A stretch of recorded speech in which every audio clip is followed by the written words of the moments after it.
The fluorescent lights hummed their sterile song above Marcus Sullivan's head, turning his weathered skin the color of old paper. Dr. Patel's office smelled of antiseptic and bad news, a combination Bear had learned to recognize after 25 years working emergency rooms. The cardiologist sat across from him, reading test results with the kind of careful neutrality doctors practiced when they needed to deliver truth without triggering panic. Bear watched the younger man's eyes track across the monitor, noting every micro-expression. At 62, he'd learned to read people the way some men read stock tickers or weather patterns. Dr. Patel was choosing his words, weighing them, measuring their impact before release. The doctor finally looked up. His voice carried the weight of professional concern mixed with genuine worry. "Marcus, your heart's showing signs of strain. The stress test revealed concerning patterns. Not critical yet, but we're approaching a threshold." Bear's fingers drummed once against his thigh, then stopped. A tell he'd never quite eliminated. The room felt smaller, suddenly walls pressing in with the inevitability of time and biology. Through the window behind Dr. Patel, Phoenix sprawled under June's sunlight, indifferent to the mortality discussions happening in its medical towers. "At your age, with the lifestyle you maintain," Patel paused, searching for diplomatic phrasing. "I need to recommend significant changes. Reduce stress, regular sleep, a more sedentary routine. Maybe consider retiring from whatever activities put this kind of strain on your cardiovascular system." The words landed like fists wrapped in silk. Bear had heard variations of this speech before, always dismissed them, always pushed forward. But something in Dr. Patel's expression suggested the grace period had expired. The body kept its own ledger, and his account was running low. "How long?" Bear's voice came out rougher than intended, scraped raw by years of desert wind and exhaust fumes. "If you make changes, years, many years." Dr. Patel leaned forward, abandoning clinical distance for human connection. "If you don't, 6 months, maybe less. One serious cardiac event. Marcus, that's all it takes." The silence between them stretched like highway asphalt under summer heat. Bear thought about Emma, about the promise he'd made, about 20 years of road dust and redemption. The fluorescent lights buzzed their indifferent drone, marking seconds that suddenly felt precious. "I understand." Two words that contained multitudes of unspoken resistance. Dr. Patel must have heard it all, the stubborn defiance wrapped in polite acknowledgement. "Marcus, I've been your doctor for 8 years. I know you don't really understand, or maybe you do and you just don't care enough. But I'm asking you to think about the people who love you. Think about what losing you would cost them." Bear stood slowly, his 6'4" frame unfolding with deliberate care. Joints protested softly, a chorus of minor complaints he'd grown accustomed to ignoring. "I'll think about it." The lie tasted familiar on his tongue.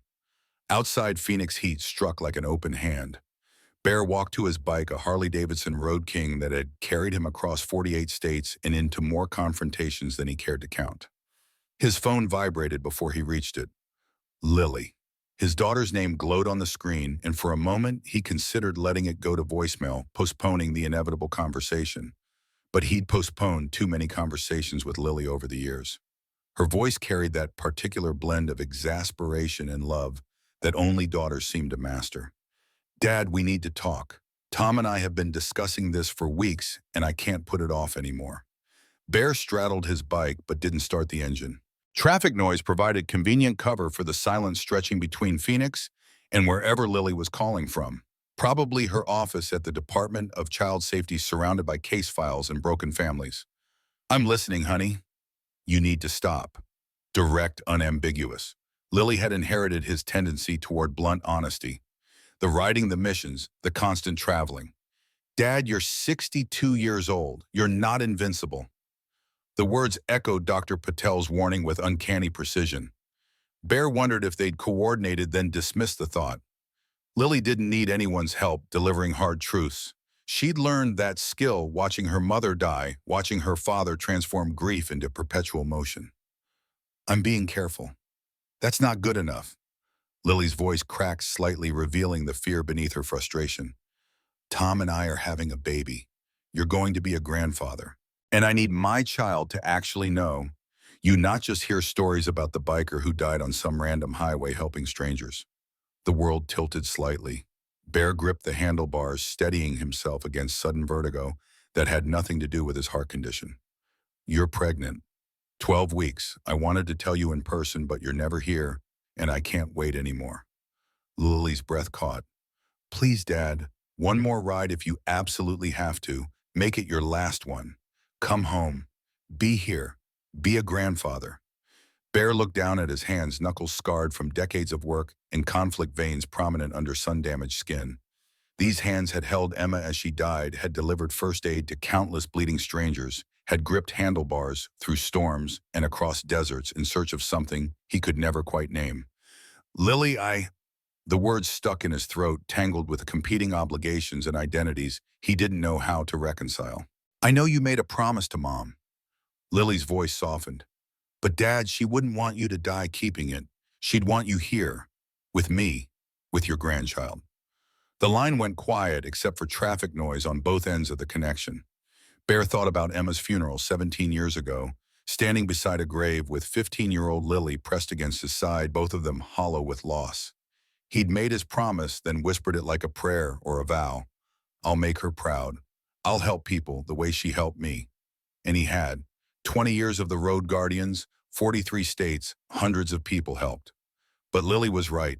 Emma would have wanted him present, not martyred to a promise she'd never asked him to make. One more ride. The commitment emerged before he'd fully processed the decision. I'll make it count. Then I come home. Lily's exhale carried relief and skepticism in equal measure. Promise me, Dad. Actually promise. Not the way you promise when you're planning to break it later. I promise, honey, one last ride, then I'm done. They spoke a few more minutes about the pregnancy, about Lily's plans, about the future taking shape without consulting him. When the call ended, Bear sat on his bike in a Phoenix parking lot, watching traffic flow past like a river he'd been swimming against his entire adult life. His phone buzzed again. Tommy Rodriguez this time. Bear considered ignoring it, starting the bike riding home to his empty apartment and beginning the process of becoming the sedentary grandfather Dr. Patel and Lily wanted him to be. Instead, he answered. Tommy's voice carried urgency beneath its usual measured calm. Bear, we've got a situation. Small town called Copper Ridge, about 2 hours southeast. Woman working at a diner, classic abuse pattern. Local families got the whole town locked down. Sheriff's in their pocket. Girl's got nowhere to go. Bear closed his eyes. In the darkness behind his eyelids, he saw Emma's face, young and vibrant, before cancer hollowed her out. He saw Lily at 15, devastated and angry. He saw every person they'd helped over 20 years' faces forming a gallery of justified intervention. How bad? Bad enough that 3 previous victims took money and left town. Bad enough that the waitress who called us sounded terrified even making the call. Local churches won't help. Law enforcement won't help. She's trapped, Bear. The familiar weight settled across Bear's shoulders, the sense of purpose that had sustained him through 2 decades of road dust and confrontation. Dr. Patel's warnings echoed in memory, Lily's plea for one last ride, the promise he'd just made. Send me the details. I'm coming. The words emerged without conscious decision, pulled from some deeper place where identity lived independent of medical advice or family obligations. Bear, Tommy paused. You sound off. You okay? No, but I will be. Get the boys together. We roll tomorrow at dawn. Tomorrow, that's fast. You sure? Bear started his engine, felt the familiar rumble through his legs and chest. The vibration traveled through bone and muscle, a reminder that he was still here, still capable, still necessary. At least for one more ride.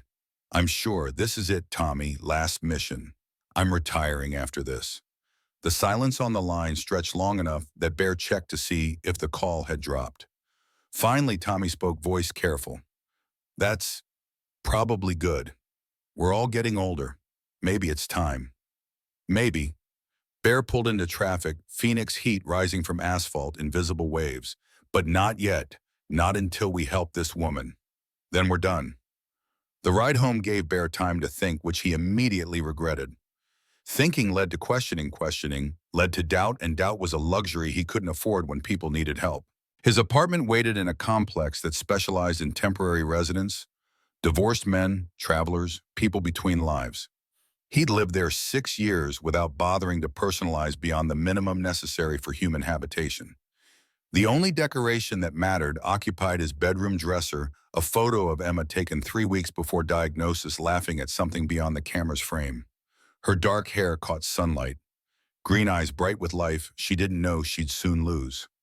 Beside it, a more recent photo of Lily at her college graduation cap, askew smile genuine, despite their strained relationship. Bear stood in his bedroom staring at these images while packing for what he'd decided would be his final trip. The duffel bag absorbed clothes and supplies with practiced efficiency. 20 years of this ritual had reduced packing to muscle memory. He added his first aid kit, the comprehensive one from his nursing days, then stopped himself. This wasn't a medical mission. This was intervention, possibly confrontation. But old habits persisted. The kit went in anyway. His phone buzzed throughout the evening, Tommy confirming details. James Doc Patterson checking in from Tucson. Daniel Preacher Mills calling from New Mexico. Kyle Tech Morrison messaging from his apartment across town. The network activated, responding to summons like muscles remembering how to move. Bear left each conversation with the same message. Last ride, brothers, make it count. None of them questioned it. Maybe they'd all been thinking the same thing, waiting for someone to voice the truth they'd been avoiding. They were getting old, the road was getting harder. Bodies protested more with each passing year. And the world they'd been trying to fix kept breaking faster than they could repair it. But not yet. One more time. One last intervention. Bear slept poorly, chased by dreams of Emma dying, of Lily crying, of strangers he'd helped and strangers he'd failed to help. When his alarm sounded at 4:30, he was already awake, watching Phoenix darkness begin its daily surrender to relentless sunlight. The meeting point was a truck stop on the city's eastern edge, a place where the urban sprawl finally admitted defeat against desert certainty. Bear arrived first, his bike's growl announcing presence before he pulled into the parking lot. Coffee steamed in a cup, purchased from a sleepy cashier who barely looked up. He'd been coming here for years, another anonymous traveler in a steady stream of them. Tommy's arrival 20 minutes later brought the first spark of reunion energy. At 48, Tommy Rodriguez still moved with the compact efficiency of his social work days, though his eyes carried weariness that hadn't been there when they first met. He dismounted his Indian Scout, stretched carefully, and approached with a half-smile that didn't quite reach those tired eyes. "Morning, old man." Bear accepted the greeting with a nod. Tommy stood shorter by several inches, but compensated with presence and confidence, earned through years of facing down abusers and bureaucrats with equal determination. His leather vest bore patches from 20 different domestic violence organizations, a map of their collective mission rendered in embroidered thread. "Coffee's fresh. Grab some. We've got time before the others arrive." They settled at a picnic table scarred by decades of knives, initials, and declarations of passing affection. Morning coolness would burn off soon, but for now the air held that brief, perfect temperature between night and day. Tommy sipped his coffee, studying Bear with the careful attention of someone reading medical charts. "You look like hell." "Thanks. I'm serious." "What's going on?" Bear considered deflecting, offering one of the practiced lies he'd perfected over years of avoiding uncomfortable truths. But this was Tommy, who'd stood beside him through 40 interventions, who'd talked down armed husbands and hostile sheriffs with the same unflappable calm. Tommy deserved honesty. "Doctor says my heart's failing. Not today, not tomorrow, but soon enough. Stressing the age lifestyle. The usual suspects." The words came easier than expected. "Lily's pregnant. She wants me to stop riding, be a grandfather, be safe." Tommy absorbed this information while watching traffic begin its morning acceleration on the nearby highway. A semi roared past Jake, brakes hissing, carrying goods to Phoenix or beyond. When he spoke, his voice carried understanding without pity. "And after this, you're actually stopping. That's the plan." "Plans are bullshit. You know that, right?" Tommy's smile held more sadness than humor. "We always have plans. Next year we'll slow down. Next mission will be easier. Next time we'll be more careful." And then another call comes. Another woman needs help, and plans disappear like smoke. "Not this time." Bear heard the lack of conviction in his own voice. "You saying that for me or for you?" Before Bear could answer, headlights swept across the parking lot. James Patterson arrived on his Heritage Classic, followed closely by Daniel Mills on a road glide. Within 30 minutes, the group assembled 13 men ranging from Kyle Morrison's 38 years to Preacher's 65 each, carrying their own collection of scars, stories, and reasons for being there. Doc Patterson approached with the careful gait of someone whose spine had absorbed too many emergency calls and patient transfers. At 58, his dark skin showed the first serious tracks of aged crow's feet deep enough to hold shadows. But his eyes remained sharp, assessing taking in Bear's appearance with professional concern. "You look like you've been rode hard and put up wet." "That's the second time I've heard that this morning. Maybe you should listen." Doc settled beside Bear at the table while others grabbed coffee and exchanged greetings. "Sarah's been on my case about retiring. Says she's tired of wondering if I'm coming home from these trips. Says she wants me there when the grandkids visit, not chasing ghosts across the Southwest." "Sarah's a smart woman." "Yeah, well, I've never been accused of intelligence when it comes to listening to her." Doc's laugh carried bitter self-awareness. "But she's right. We're all right. This can't go on forever." Preacher Mills joined them, moving with the careful deliberation of someone navigating a body that had logged 65 years of hard living. His gray beard reached mid-chest, braided with leather cord and silver beads. Former Army chaplain, 2 tours in Iraq, carrier of trauma he'd never fully processed. His hands shook slightly while holding his coffee, a tremor he'd developed 5 years ago and refused to discuss. "Heard you boys talking about retirement." That contagious? Bear looked up at the oldest member of their group. Preacher's eyes held something Bear had rarely seen: their relief. Not resignation, not defeat, but something approaching hope that an ending might actually arrive. "You thinking about it?" "Been thinking about it since I turned 60. Preacher sat down with audible joint complaints. "Lost my faith in God somewhere between Baghdad and Phoenix, thought I might find it on the road. Haven't yet. Maybe I've been looking in the wrong place. Maybe it's time to stop looking and just be still for once." The admission hung in the air like confession. Around them, the rest of the Brotherhood prepared for departure with practiced efficiency. Bikes checked supplies, secured route, discussed. But at this table, something different was happening, something that felt like permission. Tommy broke the silence. "My ex-wife called me last month. First time in 3 years. Said if I could prove I was done with the constant traveling, done playing hero, she might consider letting me see the kids again. Regular visits. Be part of their lives." "Jesus, Tommy." Doc's voice carried pain for his friend. "Why didn't you say something?" "What was there to say? I made my choices. Prioritize work over family, strangers over my own kids. Now I'm paying for it." Tommy stared into his coffee like it might contain answers instead of just caffeine and regret. "But if this really is the last ride, if we're actually stopping after this, maybe I get a second chance. Maybe I get to be a father again." Bear felt the weight of collective longing settle over their small group. Around them, younger members laughed and joked, still possessing the invincibility complex that age and experience eventually stripped away. But here at this table, 4 men confronted the arithmetic of time and consequence. "So we're all thinking it." Bear's statement invited confirmation. "Looks like it." Preacher's smile carried unexpected warmth. "Hell of a thing getting old. One day you're invincible. Next day your knees sound like popcorn when you stand up. And your heart gives out." Bear's addition earned grim nods. Kyle Morrison approached, interrupting the moment. At 38, he represented the Brotherhood's younger generation, though calling him young felt generous given the premature gray threading his dark hair and the lines around his eyes that spoke to sleepless nights and too much screen time. He joined them 5 years ago after his divorce left him searching for purpose beyond IT contracts and empty apartments. Routes planned. 2 hours to Copper Ridge, straight shot on Highway 89. Tommy briefed everyone on the situation.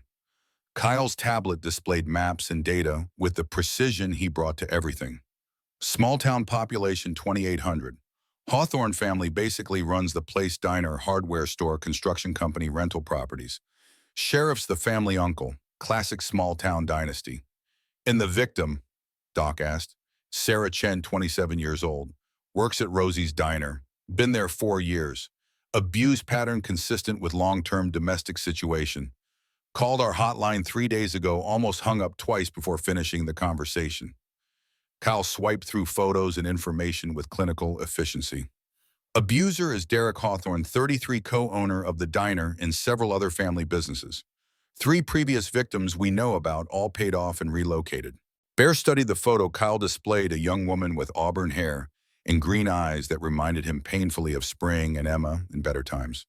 Sarah Chen looked tired in the picture, carefully composed, the kind of studied normalcy that concealed more than it revealed. Family situation. This is where it gets worse. Kyle's expression darkened. She has a 6-year-old son, Nathan. Father's not in the picture. Derek's using the kid as leverage, legal threats, custody issues, the usual control tactics. Sarah's trapped financially and legally. The information settled over them like a physical weight. Bear had seen this pattern dozens of times. Abusers always found the leverage point, the thing their victims couldn't risk losing. Sometimes it was money, sometimes housing, sometimes children. The specifics varied, but the architecture of control remained constant. Anything else? Bear's question invited the bad news he knew was coming. Kyle hesitated, then tapped his tablet again. Yeah, there's a history of suspicious incidents when people cross the Hawthorns. House fire in 2019, victim died. Seems like it was ruled accidental, but the timing was interesting. 2 weeks after the victim reported Derek to county authorities. Business foreclosures. Personal injuries that never get investigated. The family has a long shadow in Copper Ridge. So we're not just dealing with an abuser. We're dealing with organized intimidation backed by money and local authority. Tommy's summary stripped away ambiguity. This could get ugly. Bear stood his body, protesting the movement with various small pains he'd grown accustomed to ignoring. Around them, the Brotherhood waited for direction, for the signal that would transform discussion into action. He looked at each face, weathered, scarred, weary, but still capable, still committed. Brothers, I need to tell you something before we go. The words emerged with more difficulty than expected. This is my last ride. Doctor says my heart can't take it anymore. My daughter's having a baby, wants me to be there, be safe, be a grandfather instead of a ghost. Silence descended over the group. Even the highway noise seemed to diminish, as if the world was holding its breath. After we helped Sarah, I'm done. Hanging up the vest. Becoming the old man I've been pretending I wasn't. The admission tasted like defeat and relief in equal measure. Preacher spoke first. Then we'd better make it count. Doc nodded slowly. Yeah. And Bear, I'm thinking the same thing. Sarah wants me home. It's time. My ex gave me an ultimatum. Tommy's voice carried quiet determination. One more good deed, prove I can walk away, then I get to see my kids again. Looks like this is it. One by one, the Brotherhood members acknowledged their own crossroads. Not everyone was ready to quit Kyle, and a few others still had years ahead of them. But enough of the core group felt the same pull toward endings that Bear's announcement became permission for collective transition. So this is it. Bear looked around at faces he'd known for decades. Our last ride together. Let's make damn sure it means something. They mounted their bikes as the sun cleared the horizon, painting the desert in shades of amber and gold. 13 motorcycles fired up in sequence engines, creating a symphony of American iron and mechanical thunder. Bear led them onto Highway 89, pointing southeast toward Copper Ridge and whatever awaited there. The road stretched ahead like a promise or a threat, depending on perspective.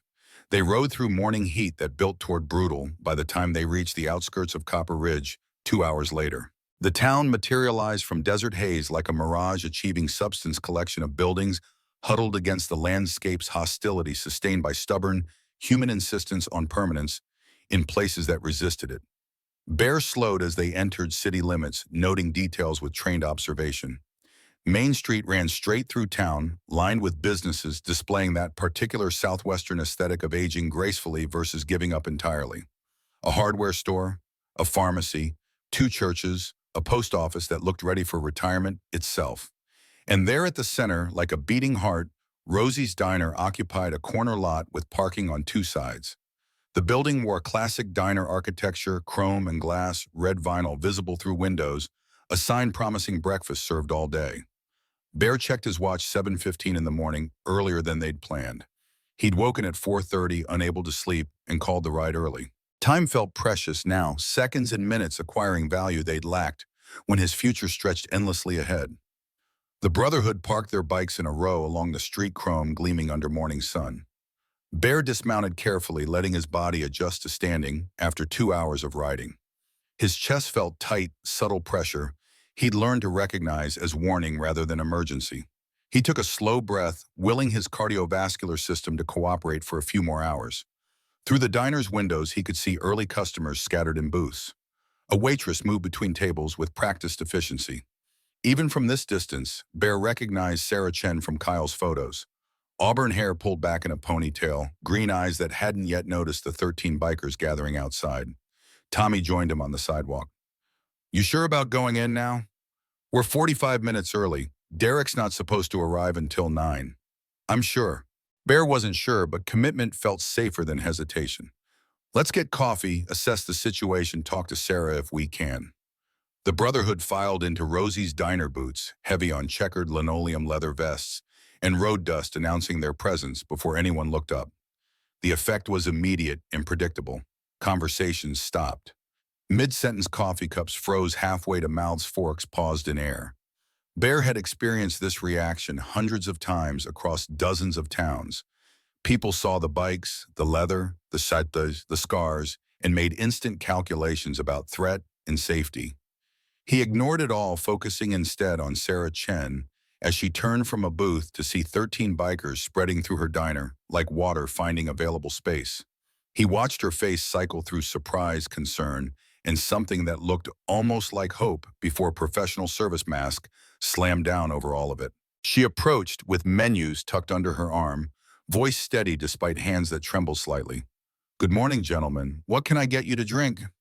Bear chose a booth near the window, sliding into red vinyl, cracked from age and use.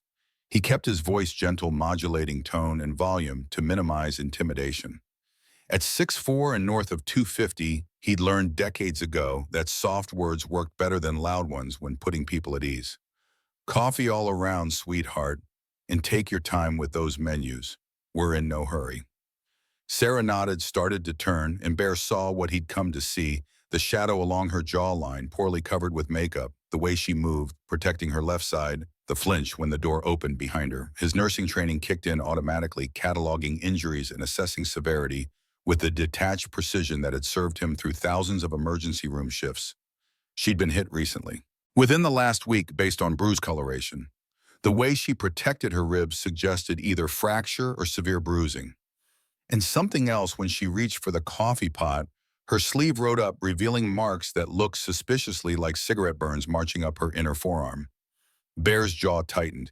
He'd seen this particular pattern before: escalating violence, increasing frequency, creative cruelty.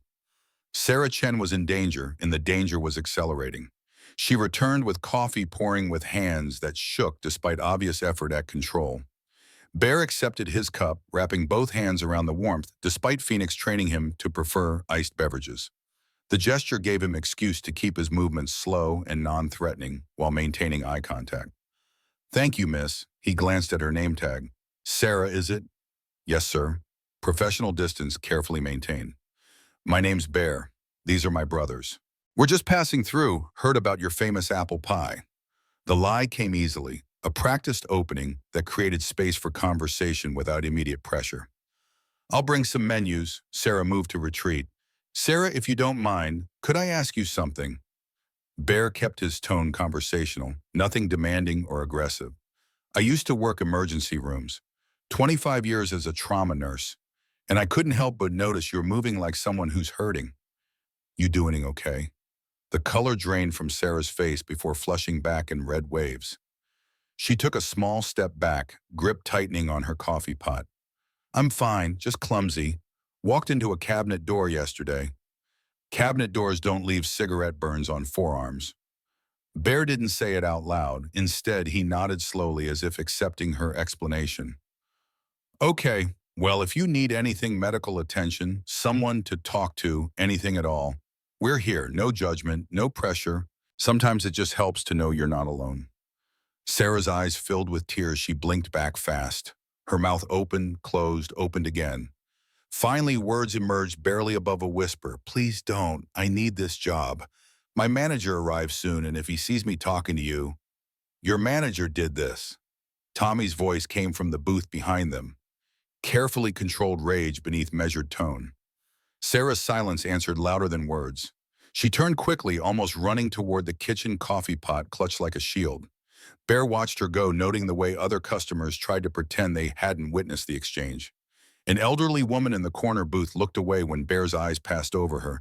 A middle-aged man paid sudden attention to his newspaper. Fear had a smell, and Rosie's diner reeked of it. Doc slid into the booth across from Bear. That's a woman who's been beaten recently and regularly. Those burns on her arms, someone's torturing her. I know. Bear stared at his coffee, seeing Sarah's reflection in the dark liquid. This is bad, Doc. Worse than the report suggested. So what's the play? We wait for Derek to arrive.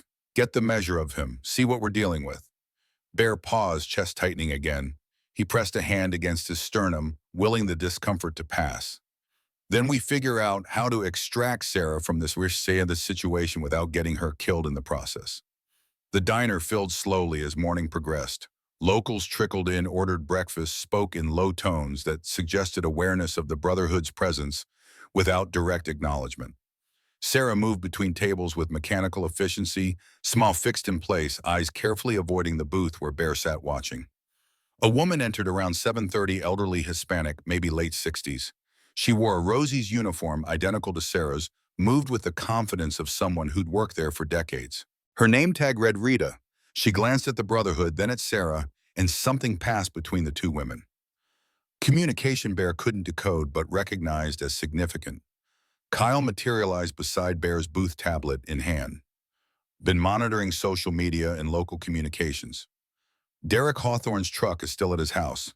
He usually leaves for the diner by 8:30, arrives around 9 to do morning receipts. So we've got an hour. Roughly. Kyle hesitated. Bear, I'm seeing some concerning patterns in the town's digital footprint. The Hawthornes have their fingers in everything. They own the internet service provider, which means they probably monitor traffic. They own or control most of the rental properties. They provide jobs directly or indirectly to maybe 40% of the population. How does a family get that much control over a town? Time and money. They've been here 3 generations. Built the place up during better economic times, then bought everything cheap during the crash. Now they own it all, and people are too dependent to resist. Bear processed this information while watching Sarah refill coffee cups and deliver plates of eggs and bacon.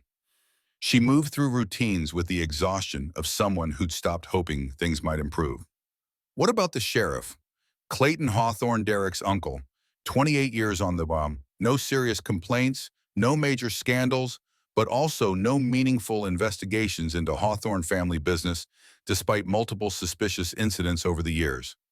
Suspicious how? Kyle swiped through his tablet. House fire in 2019, victim was Michael Torres. He'd reported Derek to county authorities for assaulting his niece 2 weeks before the fire. Investigation ruled it accidental, but the timing's interesting. Torres died along with his wife. The niece left town shortly after and hasn't been heard from since. The information landed like a stone in Bear's chest. They weren't just dealing with abuse and intimidation. They were dealing with potential murder covered up by family connections and small-town corruption. Jesus. The word came out as prayer or curse, Bear wasn't sure which. There's more. Kyle's reluctance to continue spoke volumes. 3 businesses have gone under in the past 5 years, all after owners crossed the Hawthornes in some way. Loans called in permits, denied mysterious code violations. The patterns consistent enough to be deliberate. Bear stood needing movement to process the weight of what they'd walked into. He moved to the diner's window, staring out at Copper Ridge's main street. Morning sun painted everything in harsh clarity, revealing cracks in pavement, peeling paint on buildings, the slow entropy of a place being consumed by those who claim to sustain it. Behind him, Tommy and Doc discussed strategy in low voices. Other Brotherhood members occupied booths and counter stools, drawing attention by trying not to draw attention. The local customers watched with expressions ranging from curiosity to concern to something that might have been hope. Preacher approached Bear at the window. A lot of people in this town look like they're waiting for something to change. Or waiting to see if we're stupid enough to try changing that. Maybe. Preacher's voice carried the measured wisdom of someone who'd seen people at their worst and occasionally their best. Or maybe they're just tired. Tired of being afraid. Tired of watching bad people win. Sometimes folks need to see someone stand up before they remember they can stand up too. And if standing up gets them killed like Michael Torres, then they die free instead of living scared. Preacher's hand settled on Bear's shoulder, heavy with camaraderie and understanding. Look, I stopped believing in God somewhere between Baghdad and Phoenix. But I never stopped believing in people's capacity to choose courage over fear when someone shows them it's possible. Bear turned to look at the old chaplain. You sound pretty faithful for someone who lost his faith. I just redirected it. Stopped believing in divine intervention, started believing in human intervention. Preacher smiled expression, carrying unexpected peace. You taught me that, Bear. All those years riding together, helping people nobody else would help. That's religion enough for me. The moment stretched between them, acknowledgement of shared history and approaching endings. Then the door chimed and an older man entered, 70s, weathered like exposed stone, wearing clothes that had been washed too many times. He scanned the diner, eyes landing on Bear and the Brotherhood with obvious recognition. He approached slowly as if giving himself time to reconsider. Finally, he stopped a respectful distance from Bear's position by the window. You boys are causing quite a stir. His voice carried the gravel of too many cigarettes and desert dust. Name's Bob Jennings. I own the hardware store down the street. Bear extended his hand. Marcus Sullivan. Most people call me Bear. We're just having breakfast. 13 bikers show up in Copper Ridge all at once, all wearing Road Guardians colors. That's not just breakfast. Bob's handshake was firm despite his age. Word's already spreading. People are wondering what you're doing here. Just passing through. Bullshit. Bob said it without malice, simple statement of fact. You're here about Sarah Chen and Derek Hawthorne. Am I right? Bear studied the old man's face, reading weathered certainty and something that looked like desperate hope. What makes you say that? Because I'm not stupid and neither are you. Sarah called someone and now you're here. I'm guessing some kind of advocacy group, domestic violence intervention. Bob glanced back at Sarah, who was watching their conversation with poorly concealed anxiety. About damn time someone helped that girl. You know what's happening to her? Everyone knows, we just don't talk about it. Bob's shame colored the admission. The Hawthorns own this town. Cross them, and you lose everything. I learned that lesson the hard way. How? Bob gestured toward an empty booth. You got time for a story. It's important you understand what you're walking into. Bear nodded, sliding into the booth across from Bob. The leather squeaked, protest worn smooth by decades of use.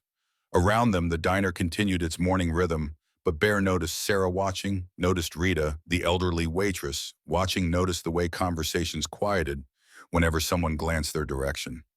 Bob Jennings folded his weathered hands on the table, composing himself before speaking. 12 years ago, my daughter Melissa went to senior prom with Derek Hawthorne. They'd been dating a few months. Derek was 21, then already had a reputation, but his family had money and influence. Melissa thought she loved him. The words came slow and painful, each one carrying weight of old regret. She came home that night with a black eye and split lip. Said Derek got jealous about her dancing with a friend, lost his temper, hit her in the parking lot. Bob's jaw tightened. I wanted to report it, wanted to press charges, but Melissa begged me not to. Said Derek apologized, said it would never happen again, said his family would destroy us if we made trouble. And you listened. Bear kept his tone neutral, understanding how fear operated in places like this. To my eternal shame, yes, I listened because I was scared. Scared of losing my business, scared of becoming a pariah in my own town, scared of all the ways the Hawthorns could make our lives hell. Bob's voice cracked. 3 days later, Robert Hawthorne, Derek's father, came to my store. Didn't threaten directly. Just mentioned how much my business loan was worth, how expensive insurance had become, how many code violations old buildings might have. Message was clear, keep quiet or lose everything. What happened to Melissa? She moved to California right after graduation. Married a decent man out there, has 2 kids, won't come back to Copper Ridge even for holidays. She's terrified of running into Derek. Bob looked at Bear with eyes that had seen too much. I failed my daughter. I've regretted it every single day for 12 years. And I've watched Derek hurt other women since then, and I've done nothing because I'm a coward. The confession hung in the air like smoke. Bear understood the corrosive nature of regret, how it could consume a person from inside, leaving them hollow with self-recrimination. He'd carried his own version since Emma died. The feeling that he should have done more, been better, saved her somehow, despite the impossibility of it. You're not a coward, Mr. Jennings, you're human. You made choices under impossible pressure. Don't try to make me feel better about it. Bob's voice carried harsh finality. I know what I am, but maybe I can help you boys accomplish what I was too scared to do. Maybe I can finally stand up. That could cost you everything you're afraid of losing. I'm 73 years old. My daughter won't speak to me beyond Christmas cards. My wife died 5 years ago. What exactly do I have left to lose? Bob leaned forward, intensity replacing shame. But there's something you need to know before you go after Derek and his family. Something that might change your approach. I'm listening. Come with me. There's something I need to show you. Bob stood, moving toward the door with surprising purpose for someone his age. Bear followed, signaling Tommy and Doc to come along. They exited the diner into morning heat that was building toward the day's brutal peak. Bob led them down Main Street, past his hardware store, past a closed bank, past buildings that had once served functions the town no longer required. At the edge of town, where pavement surrendered to desert, a small cemetery occupied a plot of land surrounded by wrought iron fencing that had lost its battle with rust decades ago. Bob pushed through the gate, which protested with metallic shriek, and navigated between headstones weathered smooth by wind and time. He stopped at a grave marker dated 2019. The name read Michael Torres, 1985-2019. Beloved husband and uncle. Beside it, another marker, Elena Torres, 1987-2019. Michael Torres worked construction for Hawthorne Enterprises. Good man, honest, hardworking. His niece Carla came to live with him and Elena after her parents died. Bob's voice carried reverence appropriate for the setting.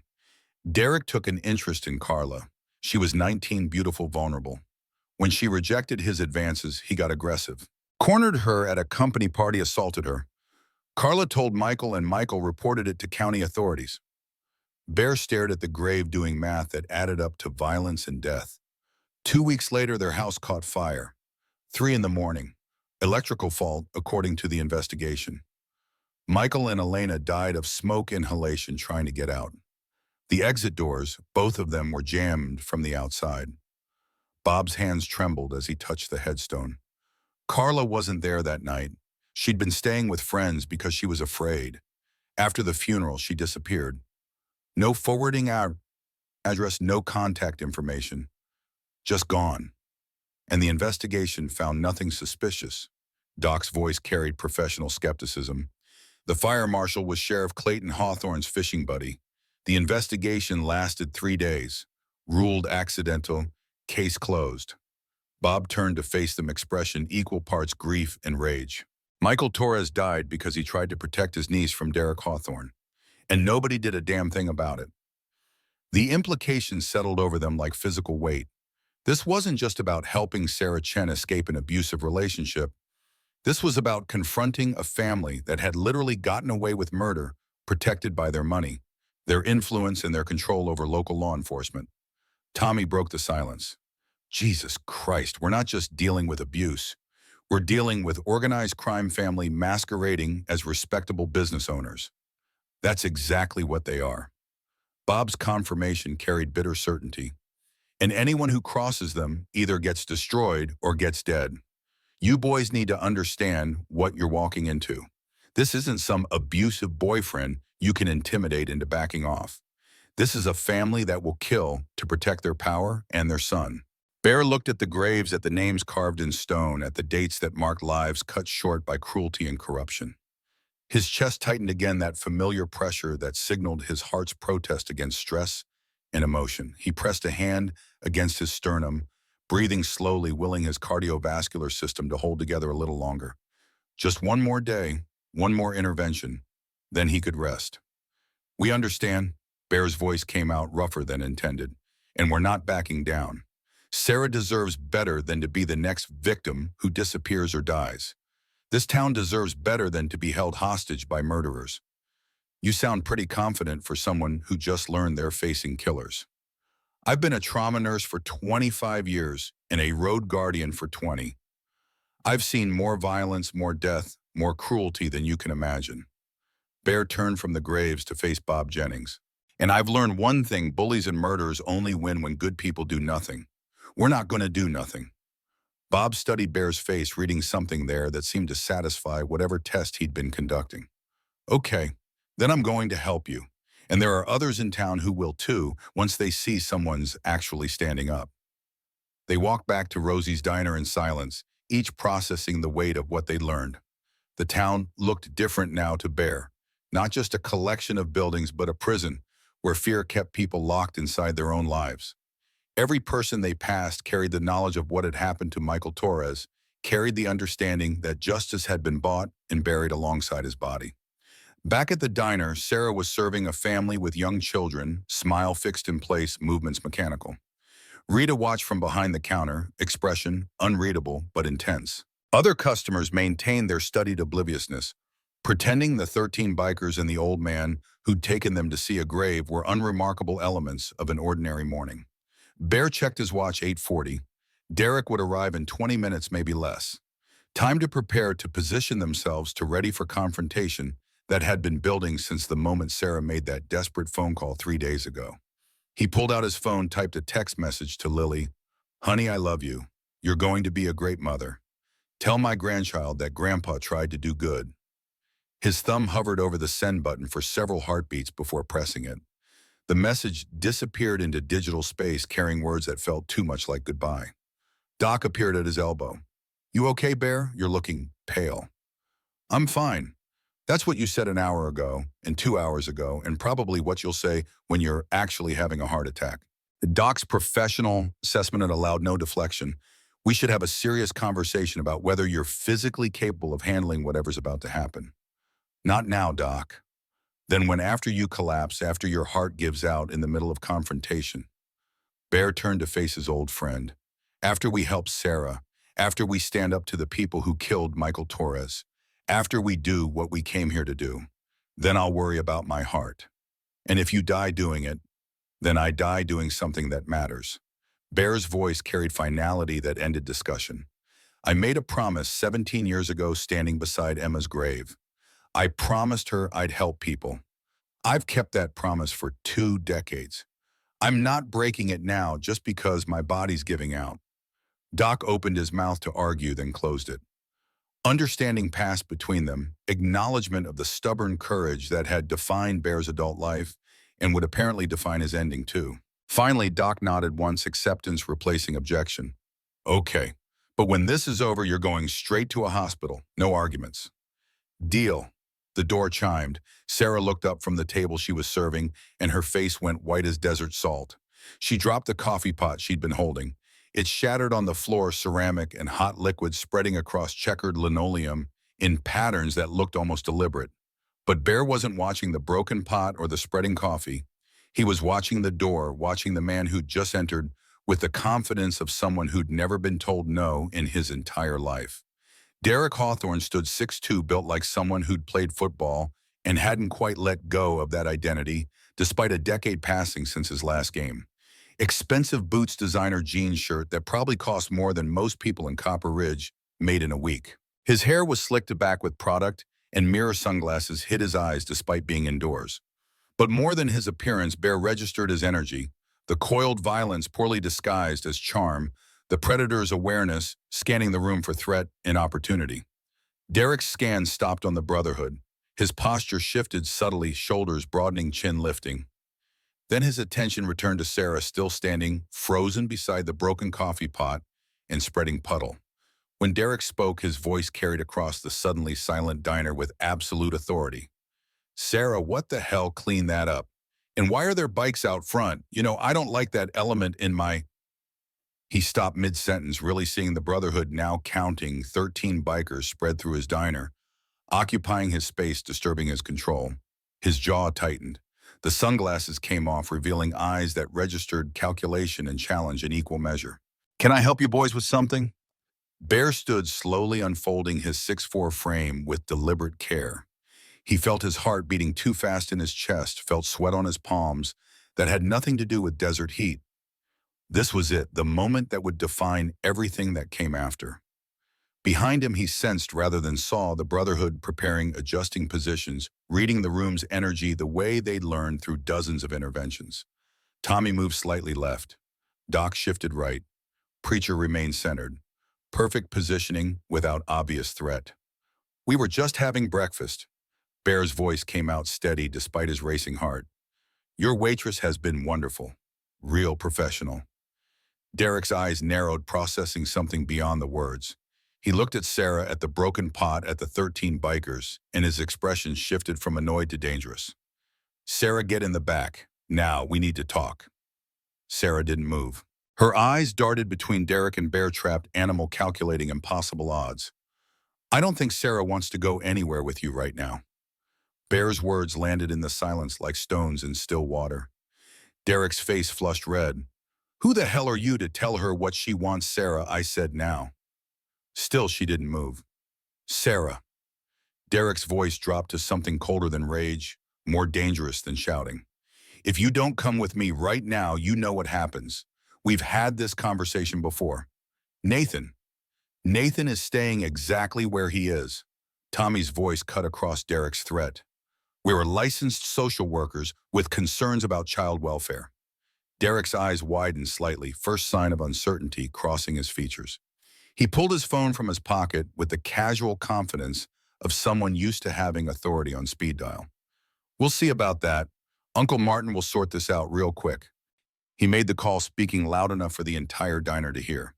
"Sheriff Hawthorne, we've got a situation at Rosie's. Need you down here immediately. 13 bikers harassing my staff, making threats. Yeah, the big one's claiming to be a social worker or some bullshit." Derek ended the call, smirking at Bear. "Sheriff's 2 minutes away. You boys better have all your paperwork in order because you're about to get your asses thrown in jail for trespassing and harassment." Bear didn't respond. He simply stood there, meeting Derek's glare with calm certainty. Around them, the diner remained frozen customers, afraid to move or speak, witnesses to confrontation that had been inevitable since the moment Derek learned to use his fists and his family's money to control everyone around him. Sarah's breathing had gone ragged, nearly hyperventilating. Rita moved to her side, wrapping an arm around the younger woman's shoulders, whispering something Bear couldn't hear. The door opened again. Derek Hawthorne smiled triumphantly as Sheriff Clayton Hawthorne entered, uniform, crisp badge, gleaming hand already resting on his weapon belt, with practiced authority. Outside, through the diner windows, Bear could see a second vehicle pulling up. Not a police car this time, but a red Dodge Ram truck that matched the one listed in Kyle's intelligence report. And climbing out of the passenger seat, clearly frightened, was a small boy with dark hair and green eyes that matched Sarah's. Nathan Chen, 6 years old, with a fresh black eye turning his small face into a map of recent violence. Derek's smile widened as he watched Bear register the child's presence. "Like I said, we need to talk. In the back." "Now, Sarah." The boy's appearance changed everything, raised stakes beyond anything they'd anticipated, transformed intervention into something approaching hostage situation. Bear felt his heart hammering against his ribs, felt sweat running down his back, felt the weight of impossible decisions pressing down like physical force. Sarah saw her son and made a sound between sob and gasp. She took a step toward the door, toward Nathan, toward Derek's trap. Bear moved to block her path. Not roughly, not aggressively, just positioning his large frame between Sarah and the exit. "Sheriff, before anyone goes anywhere, I need to report suspected child abuse. That boy has injuries consistent with recent assault." Derek's face went from smug to furious in seconds. "You're accusing me of hurting Nathan. That's slander. Sheriff, arrest this man." "Actually," Tommy stepped forward, producing an identification. "I'm Tommy Rodriguez, licensed clinical social worker in Arizona. The boy displays obvious signs of physical trauma. I'm legally obligated to report this to Child Protective Services." The diner erupted into chaos. Derek shouting threats. Sheriff Clayton demanding everyone calm down, Sarah crying, Rita trying to comfort her customers, pressing toward exits. Brotherhood members forming protective perimeter without obvious aggression. And through it all, visible through the window, Nathan Chen stood beside Derek's truck, with tears running down his bruised face, a 6-year-old boy caught in the crossfire of adult cruelty and adult courage. Bear locked eyes with Derek Hawthorne across the chaos. In that moment, both men understood this had moved beyond intimidation or negotiation. Lines had been drawn. Forces had been committed. And whatever happened next would change Copper Ridge forever, for better or worse. There was no going back now. Sheriff Clayton Hawthorne's hand remained on his weapon, fingers drumming a nervous rhythm against the holster. He stood in the doorway assessing the scene with the calculated wariness of someone who'd spent 3 decades reading dangerous situations. His nephew Derek radiated fury beside him, but Clayton's attention fixed on Bear and the Brotherhood, measuring threat levels and escape routes with professional detachment. The sheriff's voice cut through the noise like a blade. "Everyone sit down and shut up." Now, and silence descended immediately. Even Derek's protest died mid-sentence, conditioned obedience to family authority overriding his rage. The customers who'd been edging toward exits froze, caught between flight instinct and survival calculation that argued against drawing attention. Clayton moved deeper into the diner boots, heavy on linoleum, still wet from Sarah's dropped coffee pot. His eyes cataloged every face, every position, storing information for later use or immediate threat assessment. When he spoke again, his tone carried practiced neutrality. "Derek, what's the actual problem here? These bikers are harassing Sarah, making false accusations about me, threatening to—" I asked, "What's the actual problem?" Clayton's interruption carried weight that silenced his nephew more effectively than shouting would have. "Not what you think happened, what actually happened." Bear spoke before Derek could manufacture another version of events. "Sheriff, my name is Marcus Sullivan. We're with the Road Guardians, a domestic violence advocacy organization. We received information about Sarah Chen's situation and came to offer assistance. While having breakfast, I noticed injuries consistent with abuse. When I inquired about her well-being, your nephew arrived with Sarah's son, who displays obvious signs of recent physical trauma." Clayton's jaw tightened fractionally, the only visible reaction to information he'd probably known for months or years. Outside, Nathan remained beside Derek's truck. Small figure framed by morning glare, face marked by violence. No 6-year-old should understand. "That's complete bullshit." Derek's voice rose despite his uncle's earlier command for silence. "Nathan fell off his bike yesterday. Kids get hurt. And these bikers are trying to turn an accident into some kind of—" "Mr. Rodriguez." Tommy stepped forward, identification held where Clayton could see it clearly. "Licensed clinical social worker, state of Arizona. The child's injuries don't match the mechanism of injury your nephew just described. Falling from a bicycle produces abrasions, not the periorbital hematoma and swelling pattern visible from here." The medical terminology landed like artillery in the small space. Clayton's expression shifted from neutral assessment towards something approaching resignation. He'd been expecting this moment, Bear realized. Maybe not today, maybe not with the Road Guardians, but eventually. The sheriff had been watching his nephew hurt people for years, knowing it would culminate in exactly this kind of confrontation. "I need to speak with Miss Chen." Clayton's request carried enough authority to be classified as an order. "Alone." Sarah had been standing frozen beside Rita, hands clasped so tightly her knuckles showed white. At the sheriff's words, she shook her head frantically, backing toward the counter with the desperation of prey cornered by multiple predators. "No, I can't. Please don't make me—" "Sarah, honey, just tell him the truth." Derek's voice dripped false concern, practiced manipulation refined through years of gaslighting. "Tell Uncle Martin that Nathan fell off his bike, that these bikers are making things up, that everything's fine." Rita's arm tightened around Sarah's shoulders. The elderly waitress met Clayton's eyes with something Bear recognized as decades of accumulated contempt, poorly disguised as respect. When she spoke, her voice carried steel beneath its surface courtesy. "Sheriff, maybe Miss Chen would feel more comfortable talking if Derek wasn't standing right there threatening her with his eyes while pretending to be concerned." Derek spun toward Rita with fury that confirmed every suspicion Bear had developed about the man's capacity for violence. "You're fired, Rita. Pack your shit and get out of my diner." "Our diner." The correction came from the doorway, where an older man had appeared during the chaos. Robert Hawthorne sat in a motorized wheelchair oxygen tank mounted on the back tubes running to his nose. Despite obvious physical decline, his presence commanded immediate attention. "Rita's worked here 32 years. You don't fire her without consulting me first." Derek's rage met his father's authority, producing momentary paralysis while he calculated response. The delay gave Bear time to assess Robert Hawthorne, measuring the man behind Copper Ridge's systematic corruption. Cancer had hollowed him out, skin stretched tight over skull, eyes sunken, hands trembling on the wheelchair controls. Death had this man in its sights, and from the look of things, the end approached faster than anyone probably expected. Dad, these bikers are... I can see what they are, Derek. I'm dying, not blind. Robert maneuvered his wheelchair further into the diner with surprising dexterity. And I can see that boy outside has a black eye, which means you did something stupid again. The casual acknowledgement of Derek's violence hung in the air like confession. Bear watched family dynamics play out, saw Derek's humiliation transform into sullen resentment, saw Clayton's expression confirm that this pattern had repeated countless times. Robert Hawthorne knew exactly what his son was, and for reasons Bear could only guess at, had spent decades protecting him anyway. Robert's attention shifted to Bear. Mr. Sullivan, is it? I recognize your organization. You've made quite a name for yourselves across the Southwest. Coming into small towns, solving problems local authorities apparently can't handle.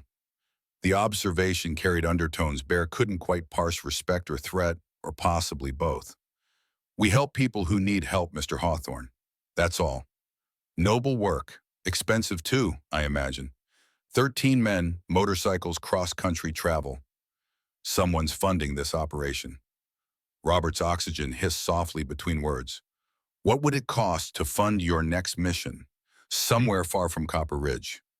The offer materialized so quickly, Bear almost missed its implications. Robert Hawthorne was attempting to buy them off before the situation escalated further, deploying money like a first-strike weapon before violence became necessary. We're not for sale. Everyone's for sale, Mr. Sullivan. It's just a question of finding the right price.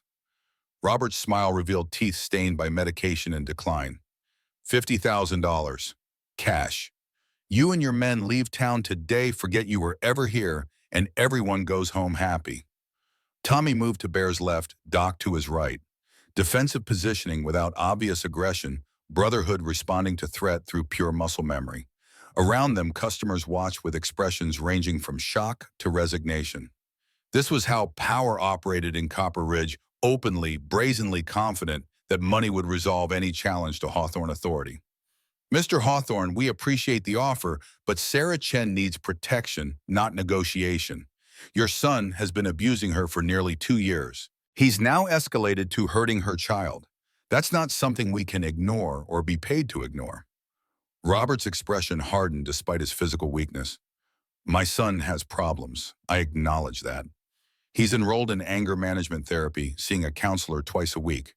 We're addressing the issues. But dragging this family through public scandal won't help anyone, least of all Sarah or her boy. Therapy doesn't erase cigarette burns. Bear's words fell flat and final. It doesn't heal broken ribs or stop escalating violence. Sarah needs safety, not promises that Derek will change after his next therapy session. The standoff crystallized two men representing opposing philosophies about accountability and justice, measuring each other across a diner floor still wet with spilled coffee and broken ceramic. Bear felt his heart hammering irregular rhythms, felt sweat running down his spine, despite the air conditioning's best efforts. Nathan's appearance through the doorway broke the tension.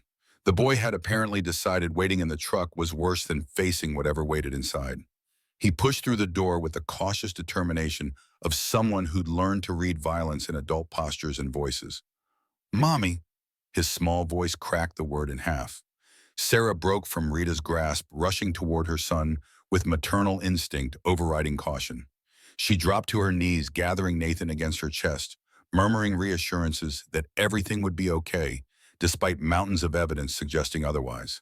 Bear watched Derek's face during this reunion. The man's expression cycled through possessive rage to calculated assessment, landing somewhere between threat and performance. This was his leverage, his control mechanism, his ultimate weapon against Sarah's resistance. Nathan represented power more effective than fists or money, the mother's terror of losing her child. Tommy knelt beside Sarah and Nathan, moving slowly to avoid triggering flight response. His voice carried gentle authority, refined through decades of crisis intervention. Hi, Nathan. My name's Tommy. I'm a social worker. Do you know what that means? Nathan shook his head, face pressed against his mother's shoulder. It means I help kids who are having trouble. And I noticed you have a pretty bad black eye there. Can you tell me what happened? Sarah's arms tightened around her son protectively. Derek took a step forward, mouth opening to intercept the conversation. Bear shifted his position, placing his large frame between Derek and the scene unfolding on the floor. Not threatening, not aggressive, just present and immovable. Nathan's voice emerged muffled against Sarah's shirt. I broke a plate. Derek said I needed to learn to be more careful. The simple statement contained universes of implication. Tommy glanced at Bear, confirming what they both understood.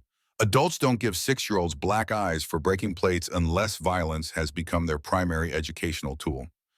Learning to be careful is important. Tommy kept his tone neutral, non-judgmental. But accidents happen especially with plates.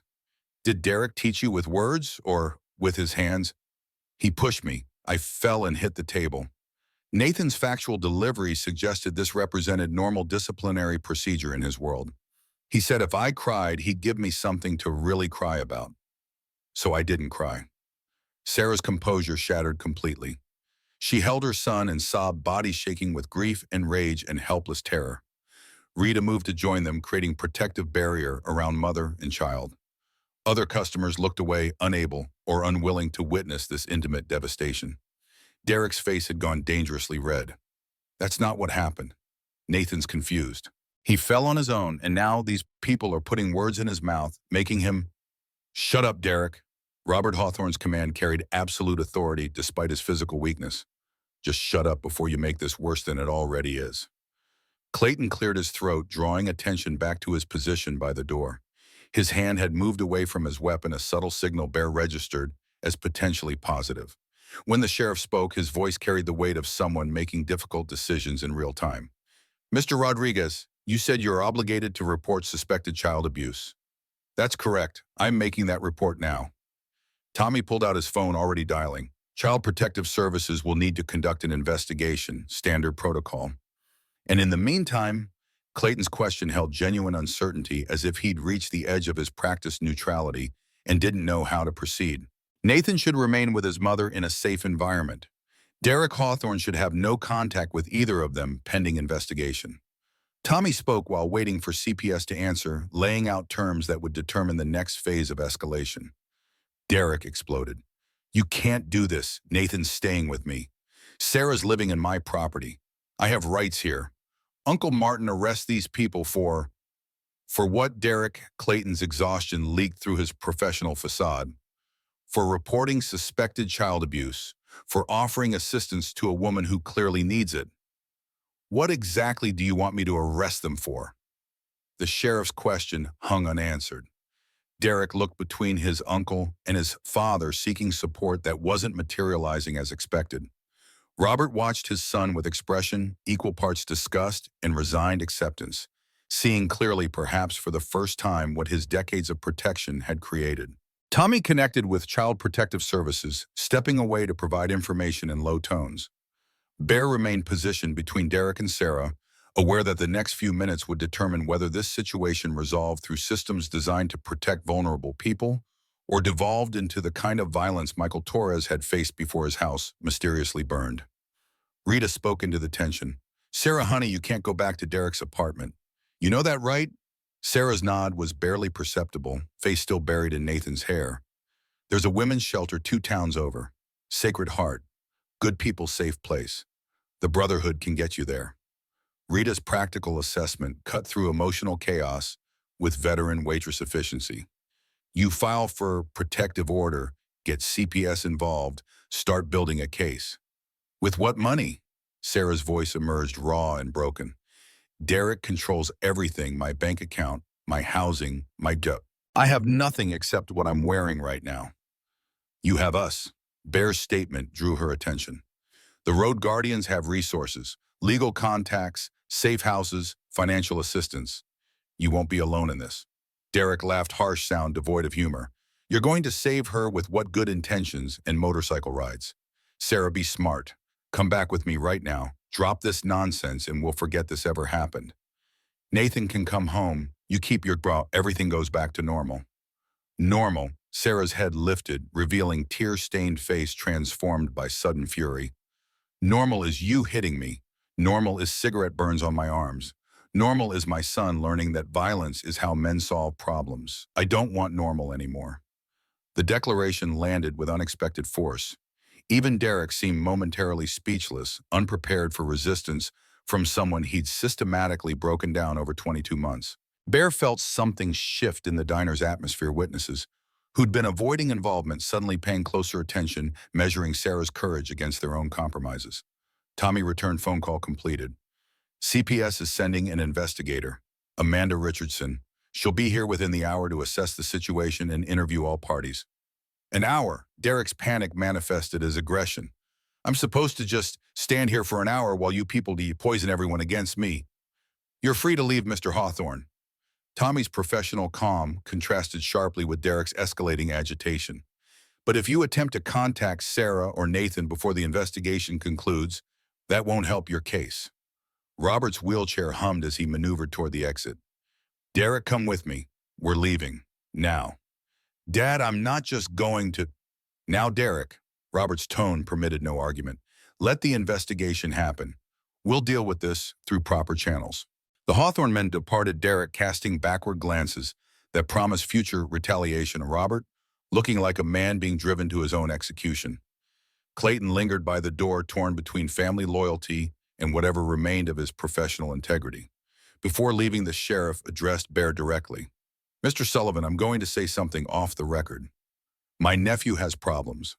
My brother-in-law has protected him from consequences his entire life. I've been complicit in that protection because family pressure and job security matter more than I wish they did. He paused, choosing words carefully. But a 6-year-old with a black eye crosses lines even I can't ignore.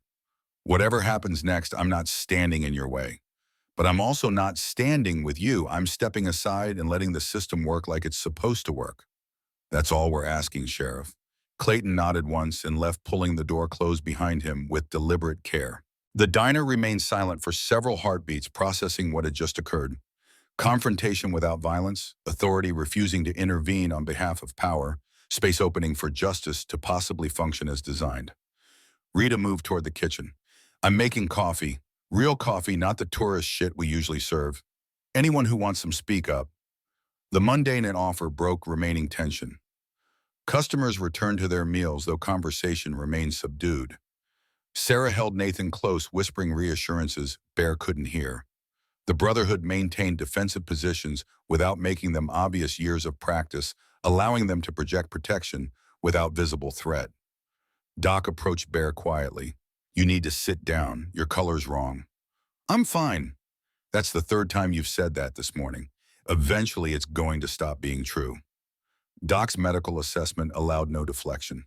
Your pulse is visible in your neck, which means your heart rate's elevated beyond what's healthy for someone with your condition. Sit down before you fall down. Bear allowed himself to be guided to a booth, grateful for Doc's insistence despite his pride's protest.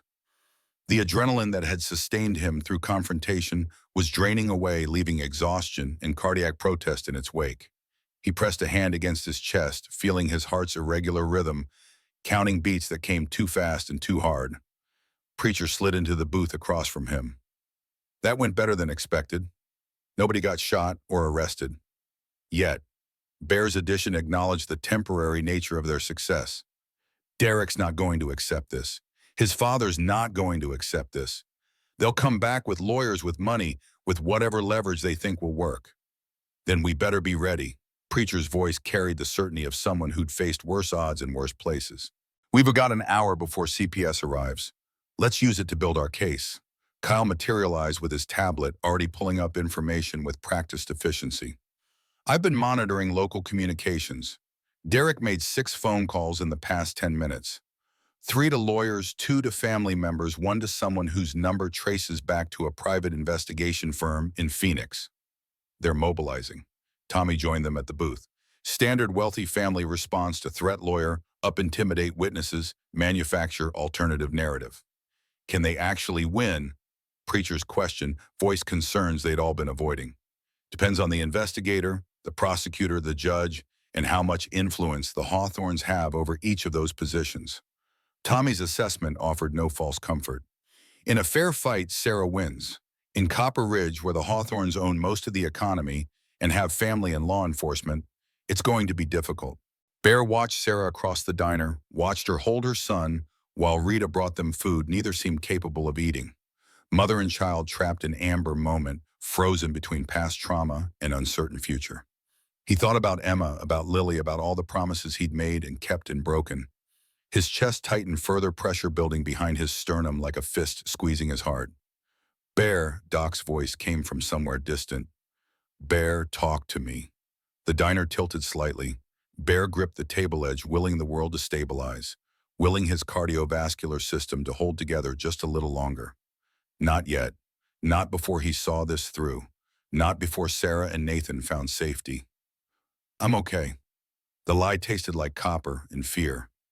Just tired. Bullshit. Doc had his phone out, fingers moving toward emergency services. You're having angina. Maybe worse. I'm calling. No. Bear's hand shot out, gripping Doc's wrist with strength born of desperation. We've got 1 hour until CPS arrives, maybe 4 or 5 hours until Sarah and Nathan are safely relocated.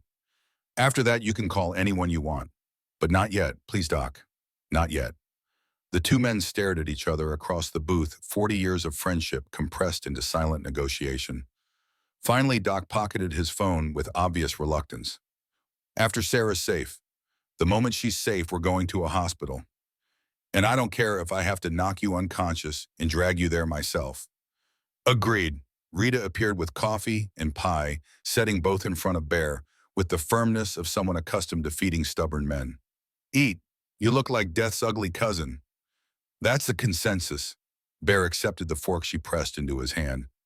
Thank you, Rita, for helping Sarah, for standing up to Derek. Should have done it years ago. Rita's regret colored the words dark. Watched him hurt 4 women that I know about, probably more I don't. Kept my mouth shut because I needed the chump, because speaking up seemed too dangerous. She glanced towards Sarah. But that little boy with his black eye, his brave face trying not to cry, that was my line. Everyone's got one, and he crossed mine. You're risking everything helping us. I'm 68 years old, my husband's dead, my kids are scattered across 3 states, and I've worked at this diner since before Derek was born. What exactly am I risking that matters more than that child's safety? Rita's practicality cut through any attempts at martyrdom. Besides, someone's got to show these younger people that standing up is possible. Maybe if enough of us do it, the Hawthorns lose their power. The observation contained seeds of strategy Bear hadn't fully considered. Power in places like Copper Ridge flowed from collective compliance businesses that wouldn't risk Hawthorne retribution, customers who looked away rather than witness abuse, law enforcement that prioritized family loyalty over justice. But collective compliance could become collective resistance if enough people found courage simultaneously. Rita, how many people in Copper Ridge feel the way you do, tired of Hawthorne control, waiting for someone to stand up first? More than you'd think, less than you'd hope.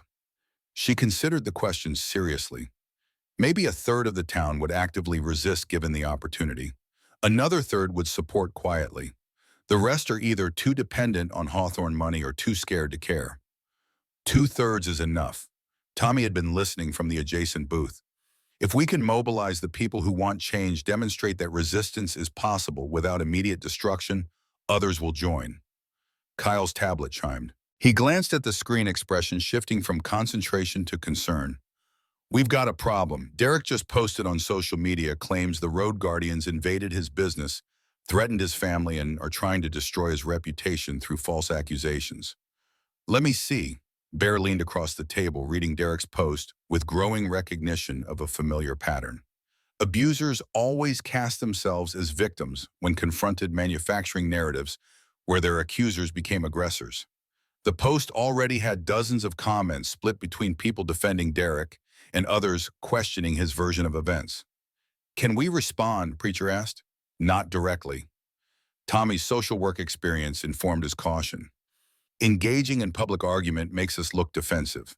Better to let our actions speak, cooperate with CPS, document everything, build an airtight case. But his lies are spreading while we stay silent. Truth travels slower than fiction, but it tends to arrive with more force.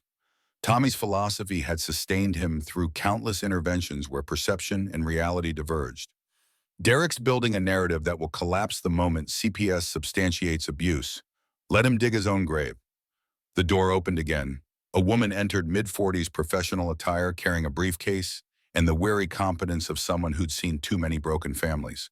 Her identification badge read Amanda Richardson, Arizona Department of Child Safety. She scanned the diner immediately, identifying the relevant parties through some practiced intuition.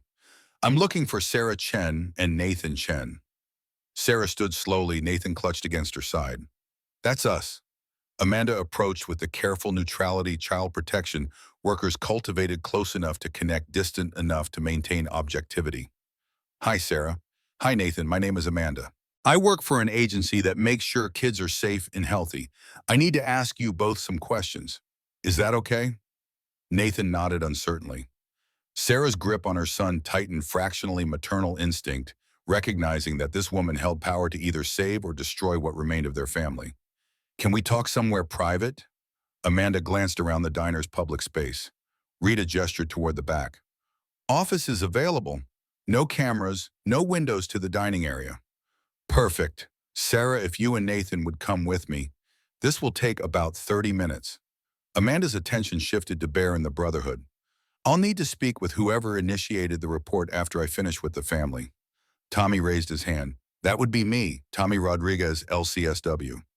Good. Wait here. I'll find you when I'm ready. Amanda guided Sarah and Nathan toward the office, her professional demeanor softening slightly as she engaged the frightened child in conversation about superheroes and favorite foods. The door closed behind them, muffling whatever interview would determine the immediate future of the Chen family. Bear watched them disappear, feeling the weight of responsibility settle heavier across his shoulders. His heart continued its irregular rhythm, each beat a reminder that time was running out for Sarah, for himself, for this intervention that represented his final attempt to honor Emma's memory in his own promise. Doc appeared beside him again. Eat your pie. Your blood sugar's probably low, which isn't helping your cardiac function. Bear accepted the medical logic, forcing himself to consume Rita's apple pie despite his complete lack of appetite. The food sat heavy in his stomach, but Doc was right about blood sugar. His hands had started trembling slightly, fine motor control degrading as his body struggled under accumulated stress. Kyle continued monitoring digital communications, providing running commentary on Derek's escalating social media campaign. The man had moved from general victim narrative to specific accusations, naming the road guardians, implying criminal behavior, soliciting support from local businesses and friends. The online battle was being lost while they sat eating pie and waiting for bureaucratic processes. We need to counter this. Preacher's frustration voiced what they were all feeling. He's controlling the narrative. Then let's tell our side. Tommy pulled out his own phone. Not by arguing with Derek, but by sharing Sarah's story with her permission. Let people see the truth instead of Derek's manufactured version. Is that legal? Kyle's question reflected legitimate concern about privacy and consent. If Sarah agrees to share, yes. Domestic violence victims have the right to tell their stories. It might even help build public support that translates to pressure on local authorities. Tommy's strategy made sense, but only if Sarah possessed the courage to make her trauma public. The office door opened 20 minutes later. Amanda emerged, first expression carefully neutral, followed by Sarah and Nathan. The investigator's body language suggested she'd heard enough to substantiate concerns, though professional ethics prevented immediate disclosure. Mr. Rodriguez, your turn. Tommy disappeared into the office while Sarah returned to her previous booth movements, mechanical with emotional exhaustion. Nathan had fallen asleep against her shoulder, small body surrendering to the safety his mother's presence provided, despite every rational reason to remain vigilant. Rita brought fresh coffee without being asked. How'd it go, honey? She believes me. Sarah's voice carried wonder and terror in equal measure. She actually believes me. She saw the cigarette burns, photographed everything, documented all of it. She said Nathan's injury is consistent with assault, not accidental trauma. That's good, Sarah. That's exactly what needed to happen. Rita's hand found Sarah's, offering human connection across generational divide and shared experience. But she said I can't go back to Derek's apartment. Said I need to establish safe housing within 48 hours, or Nathan goes into foster care pending investigation. Sarah's panic rose with each word. I have no money, no family nearby, nowhere to go. How am I supposed to find housing in 48 hours when Derek controls every rental property I could possibly afford? Bear leaned forward, ignoring Doc's warning glare. Sarah, the road guardians work with shelters across the Southwest. Sacred Heart in the next town over has space. They can take you and Nathan today, right now. You'll have housing, food, legal advocates, counseling services, everything you need to rebuild. For how long? A week, a month? Sarah's exhaustion manifested as harsh practicality. Then what? I'm unemployed, blacklisted from working anywhere in Copper Ridge because the Hawthorns own or influence every business. I have no savings because Derek monitored my bank account. I'm starting from absolute zero with a 6-year-old depending on me. The brutal honesty of her situation settled over them like physical weight. This was the architecture of abuse victims, stayed not because they lacked courage, but because leaving meant sacrificing every material security for uncertain futures built on charity and hope. Sarah had found the courage to resist, but courage didn't pay rent or feed children. Sacred Heart helps with job placement. Preacher spoke from experience. I know the director, Maria Gonzalez. She's helped dozens of women transition from crisis shelter to stable independence. It takes time, but it's possible. How much time? Because I've got 48 hours before I lose Nathan. Tommy emerged from the office, expression grim. Amanda's filing her report today. Preliminary findings support intervention. She's recommending Nathan remain with Sarah contingent on safe housing being established. She's also recommending Derek Hawthorne be investigated for child abuse and Sarah for domestic violence victimization. Recommending to who? Bear's question anticipated the answer he didn't want to hear. County prosecutor, who happens to be a golf buddy of Robert Hawthorne's and receives substantial campaign donations from Hawthorne Enterprises. Tommy's delivery of bad news had been refined through years of navigating corrupt systems. The prosecutor will decide whether to file charges, pursue restraining orders, or bury the whole thing. So we're back to local corruption determining outcomes. Doc's disgust colored the assessment. Not entirely. CPUS operates independently of local prosecution. Amanda can mandate protective measures regardless of whether criminal charges proceed. But those measures only last as long as the investigation remains open, and investigations can be closed by people with the right connections. Bear pushed himself upright, ignoring his body's protests. Then we need to build a case so strong it can't be buried. We need witnesses, documentation, evidence that forces action even from corrupt officials. Where do we get that in Copper Ridge? Kyle's skepticism reflected practical assessment of their resources versus Hawthorne influence. Rita spoke up from her position beside Sarah. There's a church meeting tonight. Father Miguel holds community gatherings every Tuesday. People come from across the county. If we could present Sarah's case there and get others to share their stories, build public momentum for accountability. That could work. More preacher seized the idea with veteran chaplains' understanding of religious community power. Public pressure, especially from church congregations, carries weight even in corrupt systems. Elected officials care about appearances, and churches provide moral authority that's hard to dismiss. But it means exposing Sarah to public scrutiny. Tommy's protective instinct warred with strategic opportunity. Derek will be there or hear about it immediately. His lawyers will attack her credibility. She'll face social media harassment, possible physical danger, career consequences. All eyes turned towards Sarah. The young woman sat holding her sleeping son, face marked by years of abuse and days of resistance. Her green eyes held calculation. Bear recognized, weighing the cost of speaking against the cost of silence, measuring her courage against her fear. When she spoke, her voice carried unexpected strength. If I stay silent, Derek wins. If I hide, he finds me. If I disappear, some other woman becomes his next victim. And Nathan grows up knowing his mother chose safety over justice. She looked directly at Bear. Your wife died. You said you made her a promise to help people. What did she actually say? What were her exact words? The question caught Bear unprepared. He'd carried Emma's memory for 17 years, had built an entire identity around honoring her final wishes. But the actual conversation had faded behind mythology and grief. What had Emma said really? The memory surfaced slowly, painfully. Emma in hospice, skin translucent, voice barely audible, not making demands or extracting promises, simply whispering, Marcus, don't let grief make you small. Stay big. Stay kind. Keep seeing people who've become invisible. Bear's eyes burned. She said to keep seeing people who've become invisible. Then see me. Sarah's declaration carried weight beyond words. I've been invisible for 22 months. Derek made me invisible. This town made me invisible by looking away. Even I made myself invisible by staying quiet. I'm done being invisible. The transformation was remarkable. Victim becoming survivor, survivor becoming advocate. Bear saw Sarah Chen making the same choice he'd made 17 years ago, refusing to let trauma define her, choosing to fight, not just for herself, but for everyone who came after. Then we make you visible. Bear's commitment emerged without hesitation, despite his heart's protests. We tell your story, we gather other stories. We build a case so public and so powerful that even corrupt officials can't bury it. And we do it together. Preacher pulled out his phone, already dialing Father Miguel to arrange the evening gathering.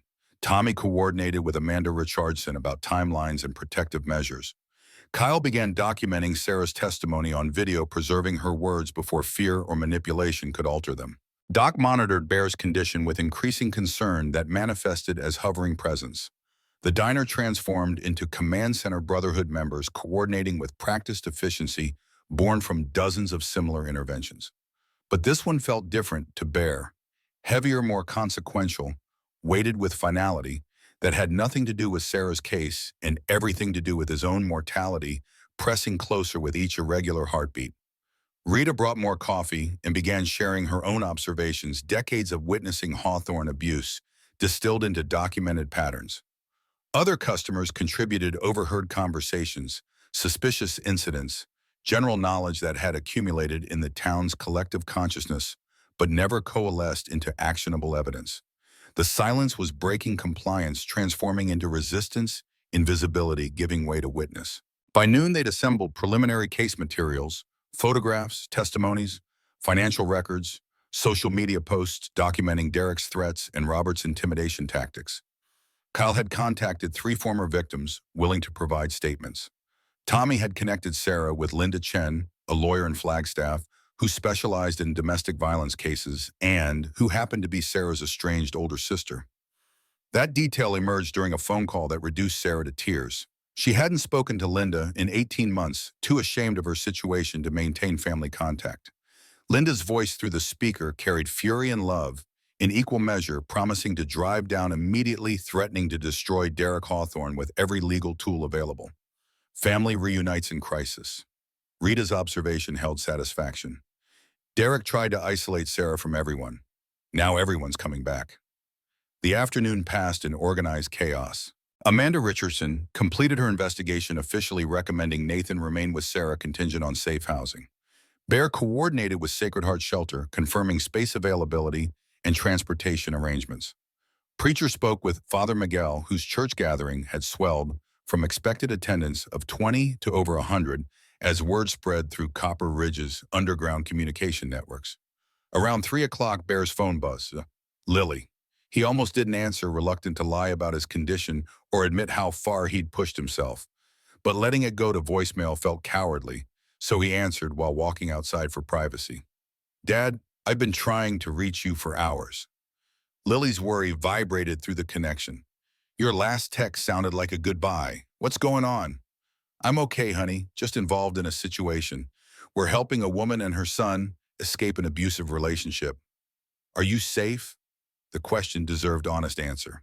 Was he safe physically? Probably not. His heart was protesting violently, chest pain radiating down his left arm with concerning regularity. Emotionally, he felt more certain than he had in years. This was exactly where he needed to be, doing exactly what Emma had asked him to do. Safe enough. How are you feeling? Any morning sickness? Don't change the subject. Lily's tone carried equal parts affection and frustration. Dad, you promised this was your last ride. You promised you'd come home after this. And I will. Bear leaned against the diner's exterior wall, letting it support his weight. Tomorrow, maybe the day after, as soon as Sarah and Nathan are relocated to safety. You sound tired. I am tired. Dad, Lily paused, choosing words carefully. Tom and I have been talking. We want you involved in this baby's life, really involved. Not just birthday cards and occasional visits. We want you here present, teaching our child all the things you've taught me about kindness and courage, and standing up for people who can't stand up for themselves. Tears blurred Bear's vision. He wiped them away roughly, unwilling to let emotion compromise his focus. I want that too, honey, more than you know.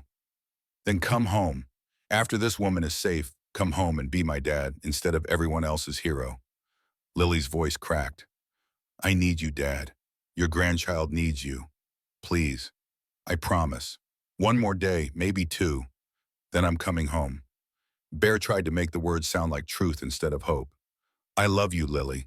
Tell Tom I said congratulations. Tell my grandchild that Grandpa tried to do good. Stop talking like you're dying. I'm not dying, I'm just tired. The lie came easier than it should have. I'll call you tomorrow. Bear ended the call before Lily could press further, before his resolve weakened enough to admit how much pain he was experiencing, how concerning Doc's observations had become, how close he was to the edge of cardiac failure. Tomorrow he'd go to a hospital. Tomorrow he'd face medical intervention and lifestyle changes and all the accommodations aging demanded. But not today. Today he had work to finish. The church gathering convened at 7 o'clock in the basement fellowship hall of Our Lady of Guadalupe Catholic Church. Father Miguel had transformed the space into something between town meeting and revival gathering, rows of folding chairs facing a small platform, coffee and cookies on tables along the walls, atmosphere charged with anticipation and nervous energy. Bear arrived with Sarah and Nathan, flanked by Brotherhood members, providing security more psychological than physical.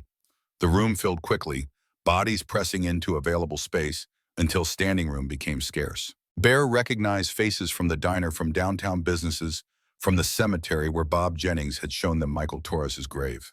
Father Miguel opened with a prayer that acknowledged suffering and called for justice without specifying who's suffering or what justice. Then he introduced Sarah Chen, giving her platform and audience and the opportunity to transform invisibility into witness. Sarah stood slowly, Nathan beside her, clutching her hand.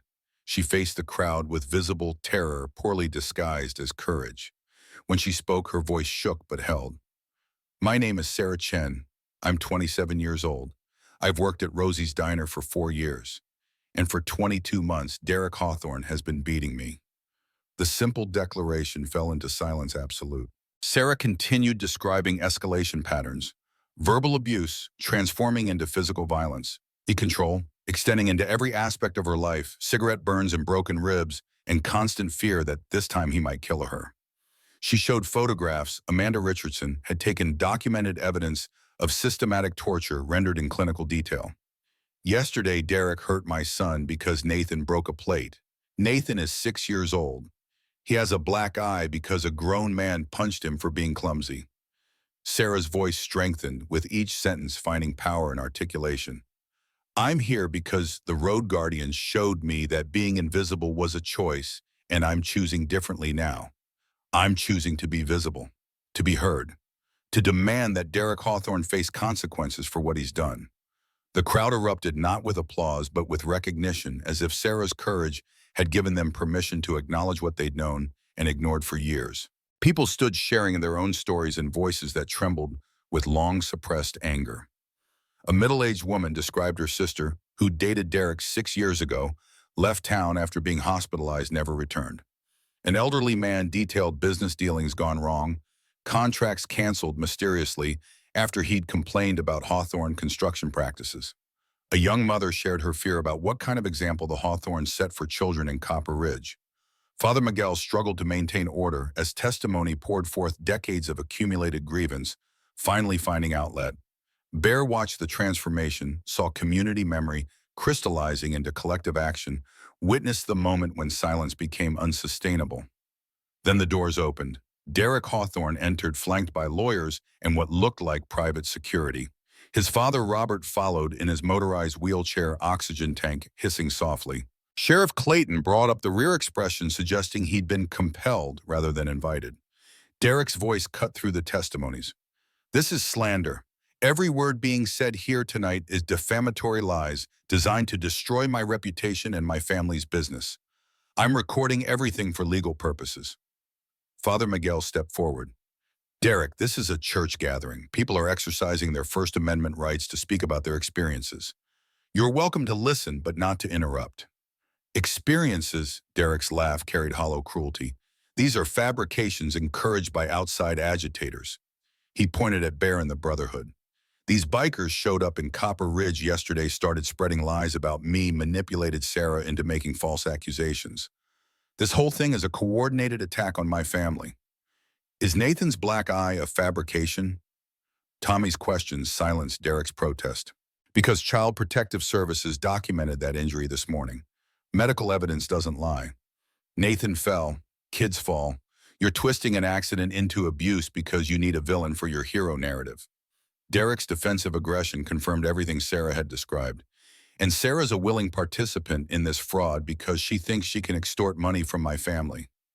Sarah stood. Her hands shook, but her voice held steady. Derek, you burned me with cigarettes. You broke my ribs twice. You've told me 100 times that if I ever left you, you'd make sure I lost Nathan. Everyone in this room knows what you are. Everyone in this town knows. We've all just been too scared to say it out loud. Prove it. Derek's challenge hung in the air. Prove any of it. You've got bruises. Bruises don't prove causation. You've got witnesses, people willing to lie for attention. You've got nothing that would hold up in any court. The room erupted in angry protest. Derek's lawyers moved to shield him, preparing for mob confrontation. Security personnel positioned themselves defensively. Sheriff Clayton's hand moved toward his weapon, reading the room's volatility with professional alarm. Then an older woman stood in the back row. Her expensive clothing and jewelry marked her as someone of means, someone whose presence demanded attention despite her age and obvious physical fragility. I have proof. Her voice carried authority that silenced the room. Medical records, legal settlements, non-disclosure agreements, financial transactions. I have documents that prove my family has been paying off Derek's victims for 15 years. Derek's face went white. Aunt Patricia. Patricia Hawthorne moved slowly down the center aisle, walker clicking against tile floor. She was dying. Anyone could see it in her color, her breathing, the way cancer had hollowed her out from inside. But her eyes held fierce determination, undiminished by physical decline. I'm Patricia Hawthorne, Robert's sister, Derek's aunt, and I'm here to tell you what my family has been hiding. Patricia Hawthorne's walker clicked against tile with the rhythm of a clock counting down. Every eye in the fellowship hall tracked her progress toward the front, measuring the courage it took for a dying woman to betray her own blood. She reached the platform and turned to face the crowd with the composure of someone who'd already made peace with consequences. My brother Robert built an empire on intimidation and money. My nephew Derek learned from the best. Patricia's voice wavered but held. I left Copper Ridge 40 years ago to escape my father's violence and my brother's complicity. I thought distance would absolve me of responsibility. It didn't. She pulled a manila envelope from her walker's basket, contents thick enough to suggest extensive documentation. Last year I returned from my sister's funeral. I saw what this town had become, what my family had made it become. I started gathering evidence, medical records I obtained through legal requests, settlement agreements Derek's lawyers thought were sealed, financial transactions showing systematic payments to make victims disappear. Derek lunged forward. His lawyers grabbed his arms, restraining him while he shouted, "You're a bitter old woman trying to destroy us because Dad wouldn't give you money. This is revenge, not justice. I have 6 months to live, Derek. Maybe less." Patricia's calm contrasted sharply with her nephew's rage. "I don't need money. I need to die knowing I tried to stop what I should have stopped decades ago." She handed the envelope to Father Miguel, who accepted it with the reverence appropriate for evidence that could dismantle a family dynasty. Patricia continued, speaking each word costing her visible effort. 4 women that I know of: Jessica Morgan, Laura Bennett, Carla Torres, and one whose name I was never told. All paid between $15,000 and $75,000 to sign non-disclosure agreements and leave town. All young, all vulnerable, all systematically abused by my nephew, while my brother wrote checks to make problems disappear. The revelation detonated in the crowded room. Bear watched people process information they'd suspected, but never confirmed, saw the transformation from fearful compliance to righteous anger. Sarah stood frozen, learning she'd been the latest victim in a decades-long pattern. Robert Hawthorne's wheelchair hummed as he maneuvered toward his sister. His oxygen tank hissed accompaniment to words shaped by fury and dying lungs. Patricia, you're killing your own family. Everything we built, everything Dad left us, you're destroying it. Dad left us shame and violence, and the belief that money excuses cruelty. Patricia faced her brother without flinching. I'm not destroying the family, Robert. You and Derek already did that. I'm just making sure everyone knows what we really are. Bear felt his chest constrict painfully, pressure building behind his sternum with alarming intensity. He gripped the back of a chair, willing his body to hold together through this critical moment. Doc materialized beside him, hand steadying his elbow. Bear, you need to sit down, now. Not yet. That wasn't a suggestion. Doc's medical authority overrode friendship. You're pale, sweating, and gripping that chair like it's the only thing that's keeping you upright. Sit before you fall.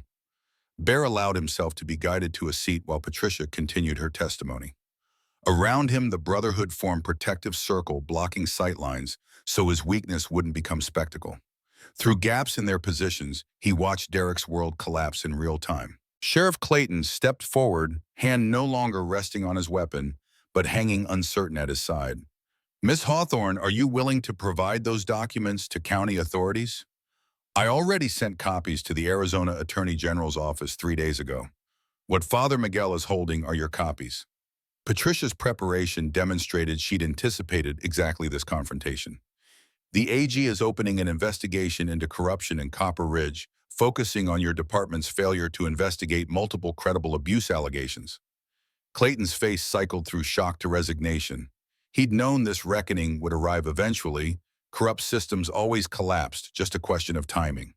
When he spoke, his voice carried the exhaustion of someone surrendering to inevitability. Derek Hawthorne, I'm placing you under arrest for assault and battery child abuse and witness intimidation. You have the right to remain silent. The Miranda warnings recited in that church basement marked transformation. Bear had witnessed dozens of times the moment when power structure cracked, when untouchable people learned they could be touched after all. Derek's lawyers protested with professional vigor, threatening lawsuits and wrongful arrest claims. But Clayton continued his recitation with methodical precision, as if reading script he'd rehearsed for years. Derek fought the handcuffs, screaming about rights and revenge and his family's influence. 2 Brotherhood members moved to assist Clayton, gentle but firm, containing violence before it could escalate. The gathered crowd watched in silence, absolute bearing witness to justice arriving late, but arriving nonetheless. Sarah collapsed into her chair, body shaking with sobs that sounded like laughter or prayer or both. Rita wrapped arms around her while Nathan pressed against his mother's side, too young to fully comprehend, but old enough to recognize safety when it finally appeared. Robert Hawthorne sat motionless in his wheelchair, watching his son dragged toward the door in handcuffs. His face had gone gray, matching his dying flesh expression, unreadable behind oxygen tubes in accumulated regret. When Derek passed close enough to touch, Robert reached out one trembling hand. Son, I'm sorry. This is my fault. I taught you the world would bend to money and violence. I was wrong. Derek jerked away from his father's touch. You're both traitors. My own family destroying me to make yourselves feel righteous. I'll remember this. When I get out, I'll remember. The threat hung hollow, stripped of power by handcuffs and witnesses and documentation that would follow Derek through whatever legal proceedings came next. Clayton let him out while the lawyers scrambled to coordinate bail and defense strategies. Bear's vision tunneled, the room tilted sideways, sounds distorting into cotton-wrapped echoes. He felt Doc's hands supporting him, heard urgent voices calling his name, registered peripheral awareness that something had gone catastrophically wrong with his cardiovascular system. Someone call 911. Doc's voice came from underwater distance. Bear's having a cardiac event. I need an ambulance now. Preacher appeared in Bear's narrowing field of vision, phone already dialing. Tommy positioned himself to block crowd view, maintaining Bear's dignity even in crisis. Kyle documented everything with his tablet's camera, preserving evidence of the evening's events despite the unfolding medical emergency. Bear tried to speak, tried to tell them he was fine, tried to insist they focus on Sarah instead of him. But his tongue wouldn't cooperate. His lungs couldn't draw sufficient breath. His heart hammered irregular rhythms that suggested time had finally run out on promises and interventions and last rides. The last thing he saw before consciousness fled was Sarah Chen standing over him, tears streaming down her face, whispering words he couldn't quite hear, but understood anyway. "Thank you for seeing me." Then darkness swallowed everything.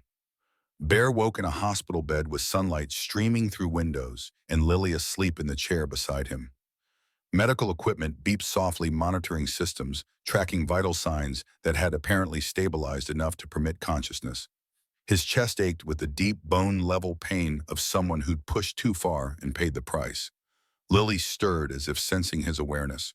Her eyes opened red from crying, and she saw him awake. "Dad, oh God, Dad." She was beside him instantly, careful not to disturb IV lines and monitor leads, holding his hand with desperate gentleness. Bear tried to speak, but his throat was sandpaper dry. Lily anticipated his need, offering ice chips with practiced care. "You collapsed at a church in Copper Ridge." Her words came rushed, releasing pressure of accumulated terror. "Doc called 911. You were in surgery for 4 hours. They installed a stent, said you were hours away from massive heart attack. The doctor wants to yell at you, but I made him wait until you woke up." Bear processed this information, slowly assembling timeline and consequences. "How long?" 2 days. It's Thursday afternoon.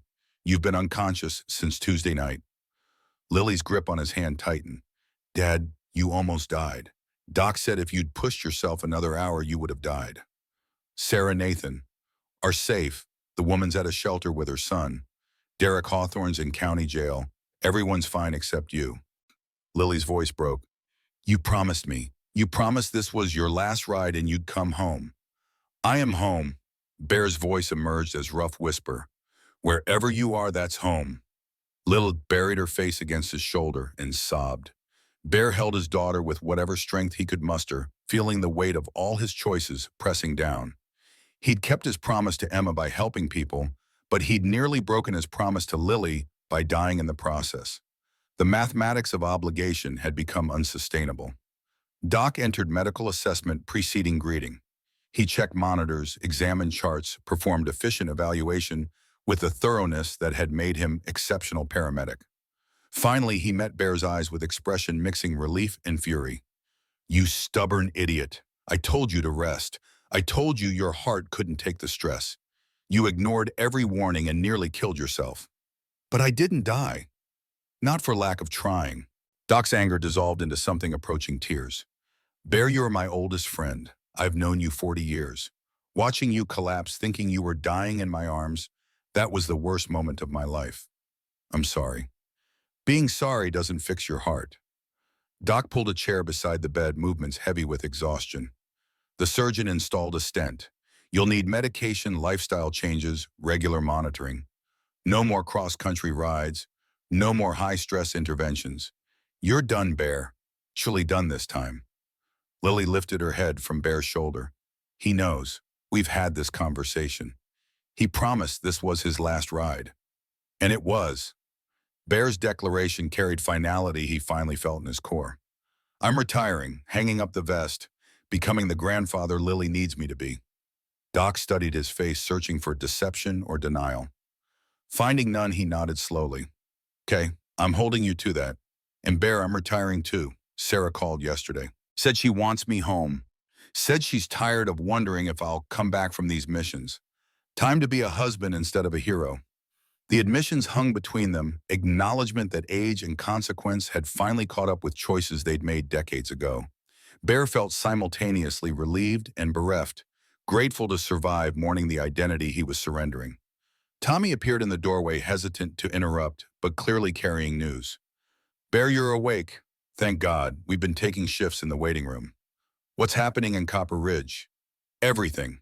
Tommy entered fully, followed by Preacher and Kyle, the room filled with Brotherhood members who'd maintained vigil through Bear's medical crisis. Derek's arraigned on 6 counts: assault, battery, child abuse, witness intimidation.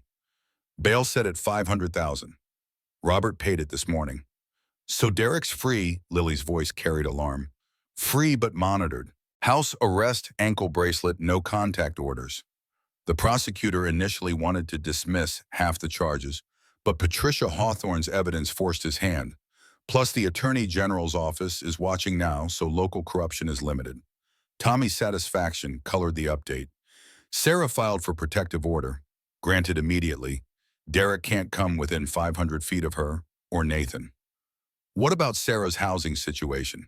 Bear remembered the 48-hour deadline that had seemed so insurmountable. Linda Chen, Sarah's sister, rented her a small house in Flagstaff. She's enrolled Nathan in school there. CPS closed the investigation with findings that substantiated abuse, but confirmed Nathan's safe now. Kyle provided details with his usual efficiency. Rita Sanchez bought Rosie's Diner from Robert Hawthorne, renamed it Rita's Second Chances.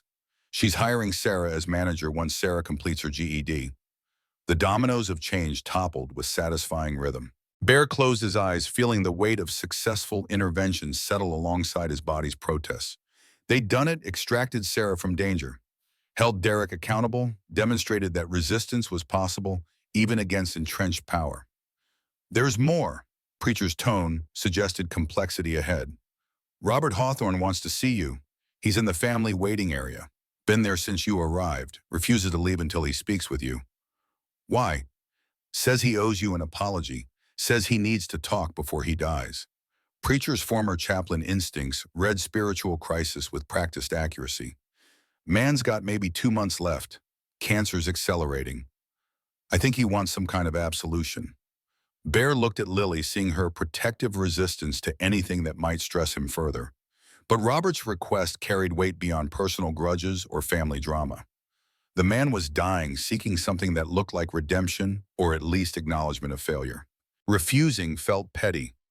5 minutes. Lily stays. Doc monitors my vitals. First sign of stress, he leaves. They arrange the meeting with careful choreography, Robert's wheelchair positioned respectfully. Distant Lily flanking Bear's left side. Doc monitoring from the right. Brotherhood members forming loose perimeter in the hallway. Robert entered looking worse than 2 days ago, death accelerating its consumption with visible hunger. The old man's oxygen hissed softly while he gathered strength to speak. When words finally came, they carried the hollow quality of someone already halfway departed. Mr. Sullivan, I don't expect forgiveness. I don't deserve it. But I wanted you to know that watching you stand up to my family, watching you risk everything to help Sarah, that showed me what I should have been. Robert's trembling hands gripped his wheelchair arms. I raised Derek to believe money and power excuse cruelty. I protected him from consequences every time he hurt someone. I built a system that enabled his violence because facing truth felt harder than writing checks. Bear listened without interruption, letting Robert purge decades of accumulated guilt. My sister Patricia is right about everything. My father was violent, my childhood was nightmare, and instead of breaking the cycle, I perpetuated it. I told myself I was protecting my son, but really I was protecting my own ego. Robert's breathing grew labored. Derek's going to prison. My businesses are collapsing. The family name I spent 50 years building is destroyed. And you know what? It's exactly what we deserve. Mr. Hawthorne, I can't absolve you. That's not my place. Bear's voice remained gentle despite the anger he felt toward this man's choices. The women you paid off, the lives your family destroyed, they're the ones who can forgive if they choose to. I'm just someone who helped one woman escape. The real courage was Sarah's. I know. Robert reached into his jacket with effort, withdrawing an envelope. This is a check for $500,000. Not for you, for Sarah Chen and the Sacred Heart Shelter, and whatever good you think can come from my family's money. Patricia suggested it, said maybe the fortune we built on exploitation could fund some healing. Bear accepted the envelope with mixed feelings. Money couldn't undo trauma or resurrect Michael Torres or erase the cigarette burns on Sarah's arms.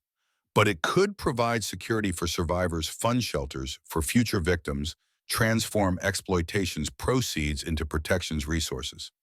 I'll make sure it goes where it's needed. Thank you. Robert's relief was visible, as if transferring the check had transferred some burden he had been carrying. One more thing, Derek's going to prison for at least 5 years, probably longer. When he gets out, he'll still be my son. I won't be alive to see it, but I'm setting up a trust fund contingent on him completing intensive therapy and rehabilitation.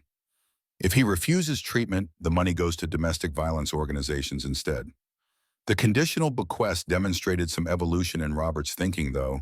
Whether genuine transformation or deathbed bargaining remained ambiguous. Bear nodded acknowledgement without endorsement. I hope your son finds healing, Mr. Hawthorne, for his sake and for anyone he might hurt if he doesn't. Robert's eyes filled with tears that ran unchecked down his wasted face. I destroyed my son by protecting him from consequences. Maybe prison will give him what I never could, accountability. I hope so. I really hope so. The meeting concluded with Robert's departure, wheelchair humming softly as he navigated back to whatever remained of his fractured family.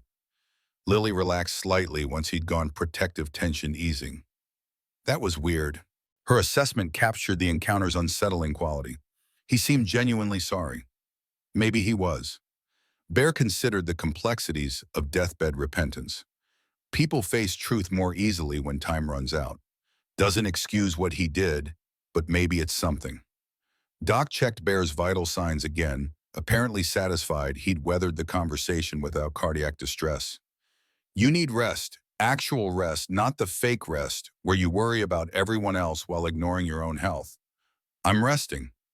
You're plotting your next move. I can tell. Doc's friendship allowed him to read Bear's patterns accurately. Whatever you're thinking about doing next, stop. You're retired now. Let someone else save the world. Bear smiled despite exhaustion. Someone else is saving the world. Sarah's doing it. Rita's doing it. Patricia did it. I just stood beside them for a minute. The door opened again. Amanda Richardson from Child Protective Services entered carrying flowers and a card. Mr. Sullivan, I'm glad you're awake. I wanted to thank you personally. Your intervention likely saved Nathan Chen's life. Sarah saved Nathan's life by finding the courage to call for help. True, but she called because organizations like yours exist, because people like you show up when local systems fail. Amanda set the flowers on the windowsill. The card is from Sarah and Nathan. They wanted you to know how grateful they are. Bear opened the card with shaking hands. Sarah's handwriting filled the interior, words expressing gratitude and hope and determination to build a life free from violence. Nathan had drawn a picture, crude stick figures that represented his mother, himself, and a large man labeled Bear with a heart on his chest. The drawing undid something in Bear's emotional fortress. Tears he'd been suppressing for 2 days broke through, running hot down his face while Lily held him, and Doc pretended to check monitors to give him privacy for breakdown he'd earned. He's going to be okay. Amanda's professional assessment carried certainty. Sarah's getting therapy. Nathan's in counseling. They're both healing. You gave them the chance to heal, Mr. Sullivan. That matters more than you probably realize. After Amanda left the room, settled into comfortable quiet, Brotherhood members departed gradually, promising to visit again tomorrow, heading back to their own lives and families, and the futures they decided to pursue instead of endless road missions. Preacher stopped at the doorway before leaving. Bear, I've been thinking about what you said about finding faith through helping people instead of finding it in church. I'm going back to chaplaincy, hospice work, helping people die with dignity instead of helping them live with violence. Seems like a good way to spend whatever time I have left. That sounds perfect for you. Yeah, it does. Preacher smiled, expression carrying peace Bear rarely saw there. Thank you for showing me how to redirect faith. That was a gift. Tommy lingered after Preacher departed. My ex-wife called. She wants to meet next week, discuss visitation schedule. Says she was impressed by what we did in Copper Ridge, thinks maybe I've changed enough to be trusted around the kids. That's great, Tommy. It is, and it's because of you. Because you showed me that helping strangers mattered, but helping family matters more. Tommy's voice thickened. I'm done with the road, Bear. Time to be a father. But I wanted you to know these 20 years riding with you changed my life. Made me believe good men still existed. The farewell felt premature but necessary. They were all moving forward into different futures, leaving behind the identities they'd constructed from grief and purpose in leather vests worn thin by desert wind. By evening, only Lily remained. She'd sent Tom home to rest, promising to call if Bear's condition changed. Now she sat beside his bed in gathering darkness, holding his hand, while machines beeped their reassuring rhythms. Dad, I need to tell you something. I'm listening. When I heard you'd collapsed when Doc called saying you might not make it, I was furious. Furious at you for being so reckless with your life. Furious at myself for not insisting harder that you stop. Lily's voice wavered.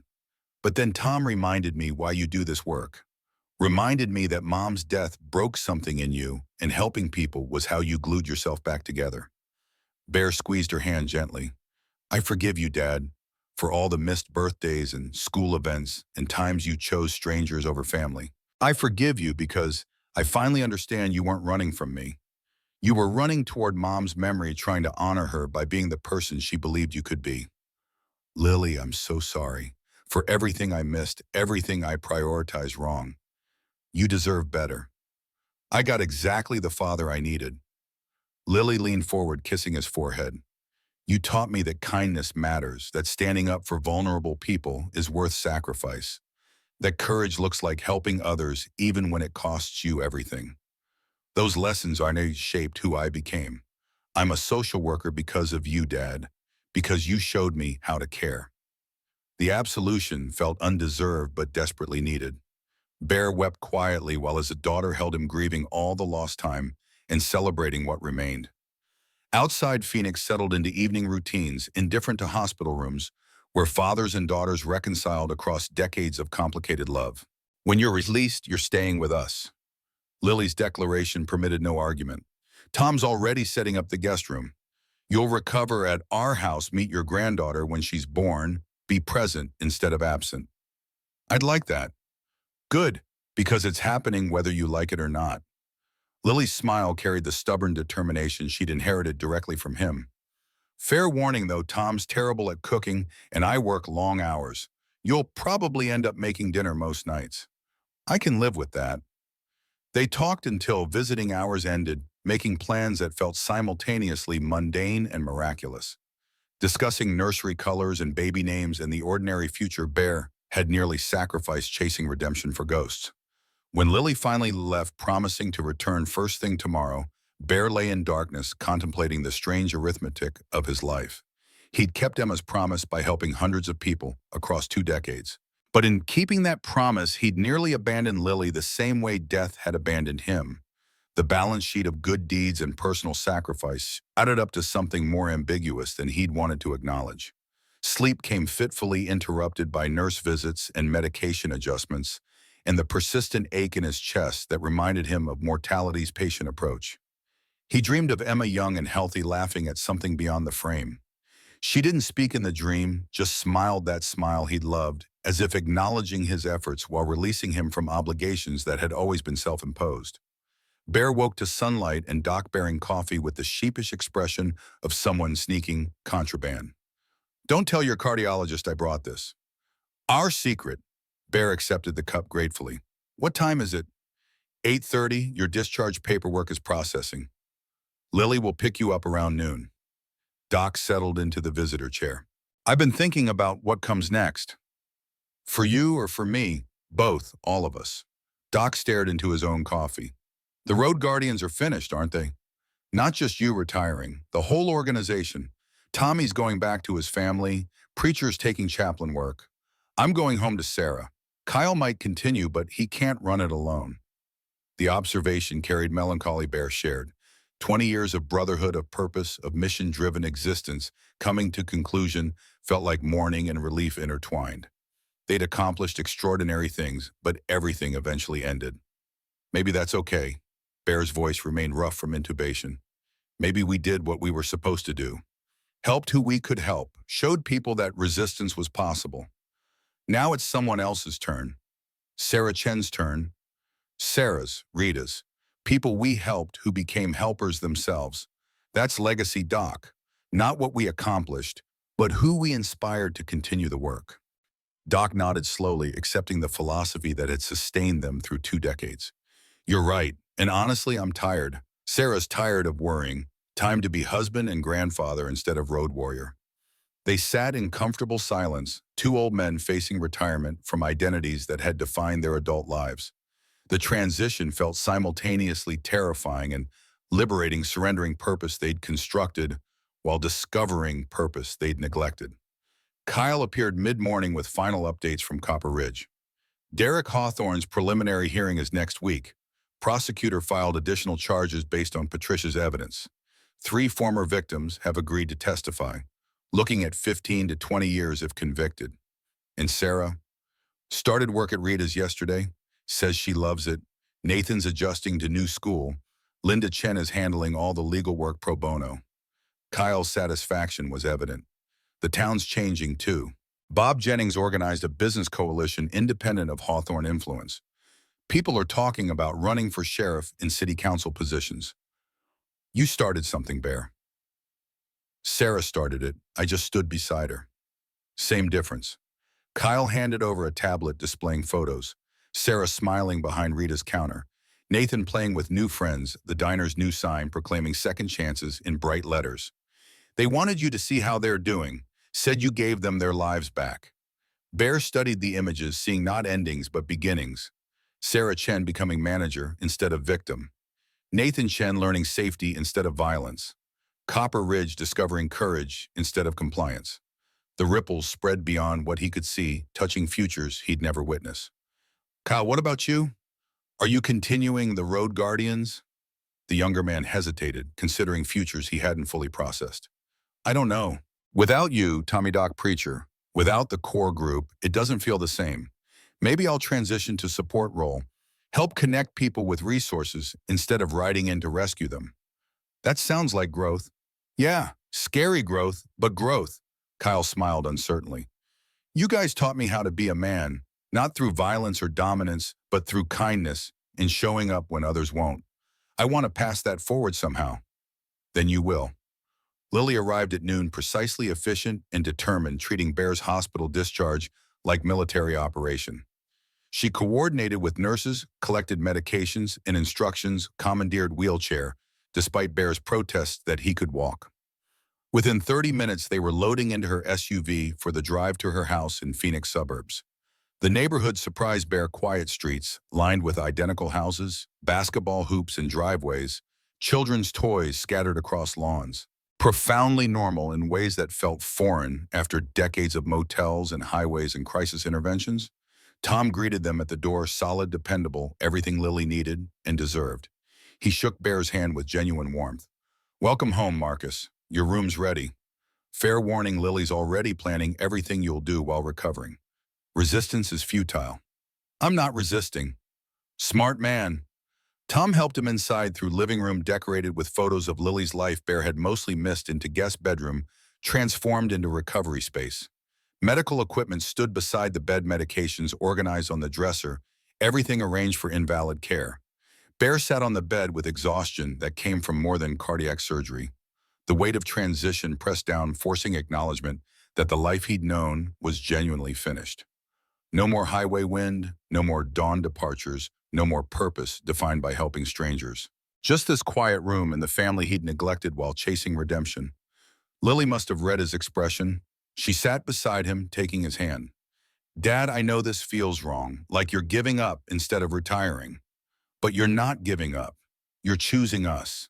You're choosing to be here for the next chapter instead of dying on the road trying to write one more ending for someone else's story. What if I don't know how to be here? What if I'm only good at leaving? Then we'll teach you how to stay. Lily's confidence bolstered his uncertainty, starting with small things.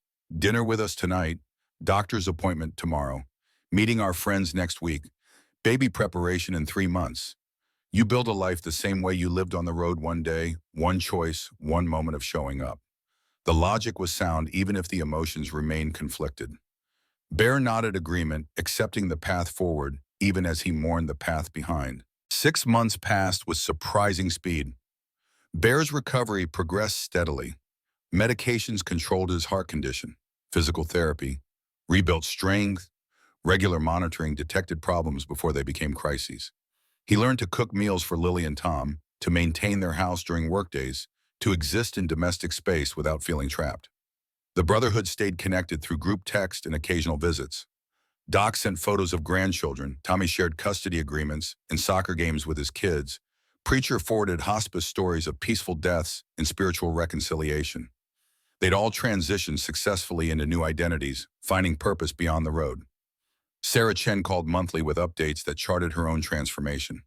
She completed her GED, enrolled in community college, started studying social work. Nathan thrived in school, his black eye fading into memory, replaced by normal childhood experiences. Derek remained incarcerated awaiting trial, his lawyer negotiating plea deals that would keep him imprisoned well into his 40s. Robert Hawthorne died 4 months after Bear's hospitalization. The funeral drew surprisingly few mourners. Most of Copper Ridge stayed away, unwilling to honor a man whose legacy was corruption and enablement. Patricia attended wheelchair-bound but alive despite medical predictions, determined to outlive her brother long enough to testify against Derek if trial proceeded. Bear received invitation to the funeral but declined sending flowers instead, with a card that read simply, "May you find the peace you couldn't find in life." Forgiveness remained complicated, but vengeance felt unnecessary. Robert had paid for his choices by watching his empire collapse and his son imprisoned. Death was consequence enough. Lily's pregnancy progressed with textbook precision. Bear attended every doctor appointment she'd allow, watching sonograms that revealed his granddaughter's development, helping prepare the nursery, reading parenting books that made him realize how much he'd missed during Lily's childhood. The baby arrived on a Tuesday morning in February, Emma Rose Sullivan Chen, named for the grandmother she'd never meet. Bear held her minutes after birth, this tiny human who represented futures he'd almost sacrificed, feeling emotions too large for language. She had Emma's eyes, green and bright and full of promise. Lily watched from the hospital bed, exhausted and radiant. "She's perfect." "She is." Bear couldn't stop staring at his granddaughter's face, couldn't process the magnitude of almost missing this because of cardiac arrest in a church basement.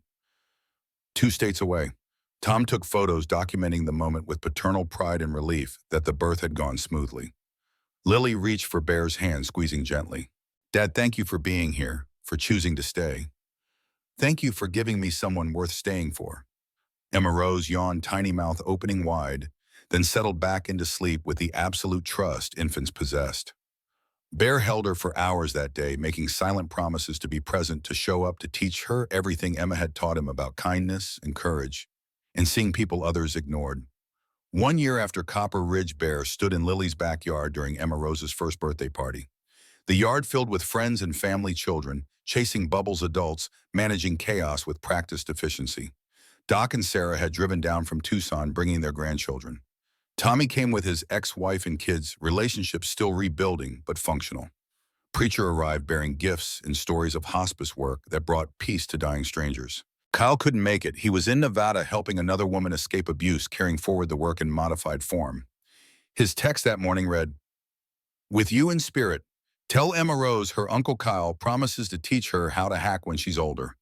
The gathering felt like reunion and wake, simultaneously celebrating Emma Rose while acknowledging the Road Guardian's formal dissolution. They'd filed paperwork the previous month, officially closing the organization that had defined 20 years of their lives. Sarah Chen appeared unexpectedly in the afternoon, driving from Flagstaff with Nathan in tow. Bear hadn't known Lily had invited them, but watching Sarah embrace his daughter with genuine affection suggested the two women had maintained contact beyond his awareness. Sarah approached while Bear sat in a lawn chair, watching Emma Rose demolish her first birthday cake with enthusiastic destruction. "Mr. Sullivan, I wanted to thank you again. In person this time. Call me Marcus, and you don't need to thank me." "I do, though." Sarah sat in the adjacent chair, Nathan running off to play with other children. "You saved my life, not metaphorically, literally saved my life. Derek was escalating. Another month, maybe less, and I'd be dead. You intervened exactly when intervention mattered." Bear studied the woman beside him. Sarah Chen bore little resemblance to the terrified waitress he'd met 18 months ago. She carried herself with confidence, wore a smile without shadows, spoke without flinching at sudden sounds. Healing was visible in her posture and voice. "You saved your own life, Sarah. You made the call. You found the courage to resist. I just stood beside you while you did the hard work." "Maybe, but having someone stand beside you changes everything." Sarah pulled an envelope from her purse. "I'm graduating next semester, associate's degree in social work. I'm starting internship with Sacred Heart Shelter, helping other women escape situations like mine. I wanted you to know that your intervention didn't just save me, it transformed me. I'm becoming someone who helps others now." The envelope contained Sarah's graduation announcement and a letter describing her plans. Bear read it with pride that felt paternal, seeing cycle complete victim, becoming survivor, becoming advocate. This was legacy more valuable than any intervention count or miles traveled. That's extraordinary, Sarah. Emma would be so proud. Emma, my wife. She asked me to keep seeing people who'd become invisible. You reminded me why that mattered. Bear folded the letter carefully. Watching you transform from victim to survivor to advocate, that's the whole point. Not rescuing people, but helping them rescue themselves so they can help others. Sarah's eyes glistened. I named my scholarship fund after her. The Emma Sullivan Foundation for Domestic Violence Survivors. I'm using money from Robert Hawthorne's bequest to fund education for women escaping abuse. Seemed appropriate, turning exploitation's profits into empowerment's resources. The revelation moved Bear beyond language. He'd carried Emma's memory for 17 years, had built identity around honoring her final wishes, had nearly died trying to keep promises she'd never explicitly demanded. But Sarah had created something tangible, something that would outlive them all, turning Bear's wife into symbol of hope for women Emma would never meet. That's perfect. She'd love that. They sat in comfortable silence, watching children play and adults laugh and life unfold with the messy beauty of ordinary moments. Emma Rose toddled toward Bear on unsteady legs, cake frosting, decorating her face and hands. He lifted her, carefully settling her on his lap, despite knowing frosting would transfer to his shirt. Papa Bear. On Emma Rose's vocabulary consisted of maybe 20 words, but she'd claimed this title for him months ago. That's right, sweetheart. Papa Bear. Sarah smiled at the domestic scene. You look happy, really happy, not pretending happy. I am happy. Took me too long to figure out that being present matters more than being heroic. Bear kissed his granddaughter's frosting-covered forehead. But I'm glad I figured it out before it was too late. The party continued into evening. As guests departed with tired children and leftover cake, Bear found himself alone on the back porch with Doc, both men nursing beers and watching stars emerge in darkening sky. You ever miss it? Doc's question addressed what they'd both been avoiding. The road, the missions, the sense of purpose. Sometimes. But then Emma Rose calls me Papa Bear, or Lily thanks me for being here, and I remember why I stopped. Bear sipped his beer thoughtfully. What about you? Miss the adrenaline. Don't miss the fear that one day I wouldn't come home to Sarah. Doc's honesty reflected their decades of friendship. I like being present, like knowing where I'll wake up tomorrow, like watching my grandkids grow up instead of just seeing photos between interventions. Think Kyle will continue the work. In his own way, different than how we did it, but that's probably good. New generation, new approaches. Doc raised his beer toward the stars. To the Road Guardians, 20 years of standing up when others sat down. That's something to be proud of.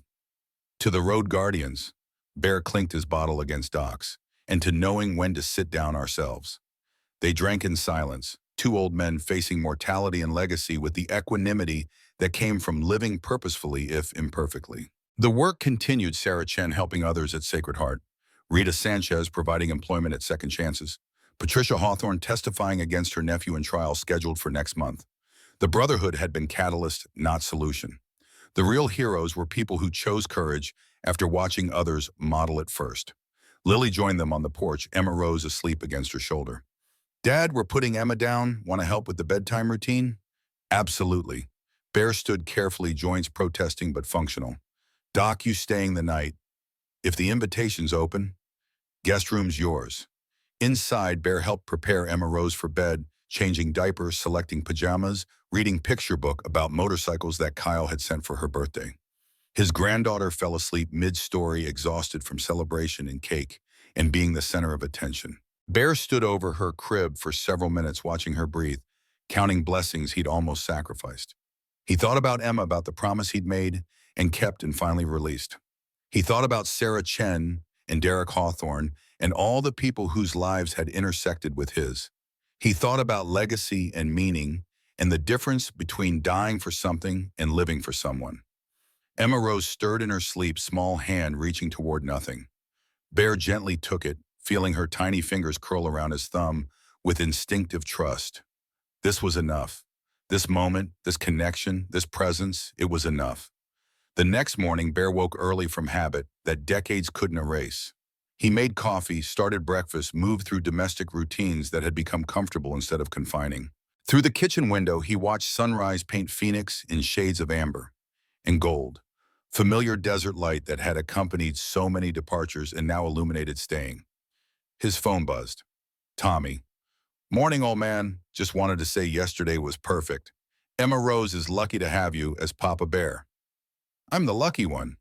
Yeah, you are. Hey, I've been thinking we should do reunion rides. Not interventions, just the brotherhood getting together, taking weekend trips, staying connected. What do you think? The suggestion appealed to something Bear hadn't fully acknowledged. Missing his brothers, missing the road in doses that didn't require his heart's sacrifice. I think that sounds perfect. Plan it, and I'm in. Lily appeared in the kitchen, Emma Rose on her hip, both of them disheveled from sleep. Is that coffee? Fresh pot, help yourself. She poured while Emma Rose reached for Bear, wanting transfer from mother to grandfather. He accepted his granddaughter carefully, settling her on his hip in mirror of Lily's position. 3 generations in morning sunlight, building ordinary moments into extraordinary connection. Dad, I've been thinking about Mom. Lily's statement carried weight beyond casual reminiscence.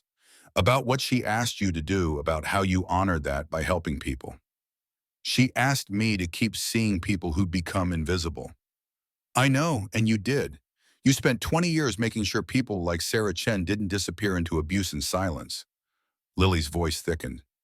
But Dad, you were seeing them so intently that you stopped seeing yourself. Stopped seeing me. Almost stopped seeing life beyond mission work. The observation landed with force of truth Bear had been avoiding. I know. I'm sorry. I'm not trying to make you feel guilty. I'm trying to thank you. Lily set down her coffee, meeting his eyes with Emma's green intensity. Because watching you learn to be present, watching you choose family over mission, watching you finally see yourself as worth more than just the help you provide, that's been extraordinary. You're teaching me how to balance caring for others with caring for myself. That's a different kind of legacy. Emma Rose chose that moment to grab Bear's nose, laughing at her own toddler comedy. The interruption dissolved serious conversation into playfulness, but Lily's words resonated through the day and into weeks that followed. Bear started volunteering at local domestic violence shelter, not field intervention, but administrative support, fundraising board membership, using experience without sacrificing health, contributing wisdom without requiring martyrdom, finding ways to honor Emma's memory that didn't demand his destruction. He taught Emma Rose to recognize motorcycles by sound, explaining the difference between Harley's rumble and Indian's growl. Too young to understand, she listened anyway, absorbing grandfather's passion for machines that represented freedom and purpose, and decades of choices, both beautiful and broken.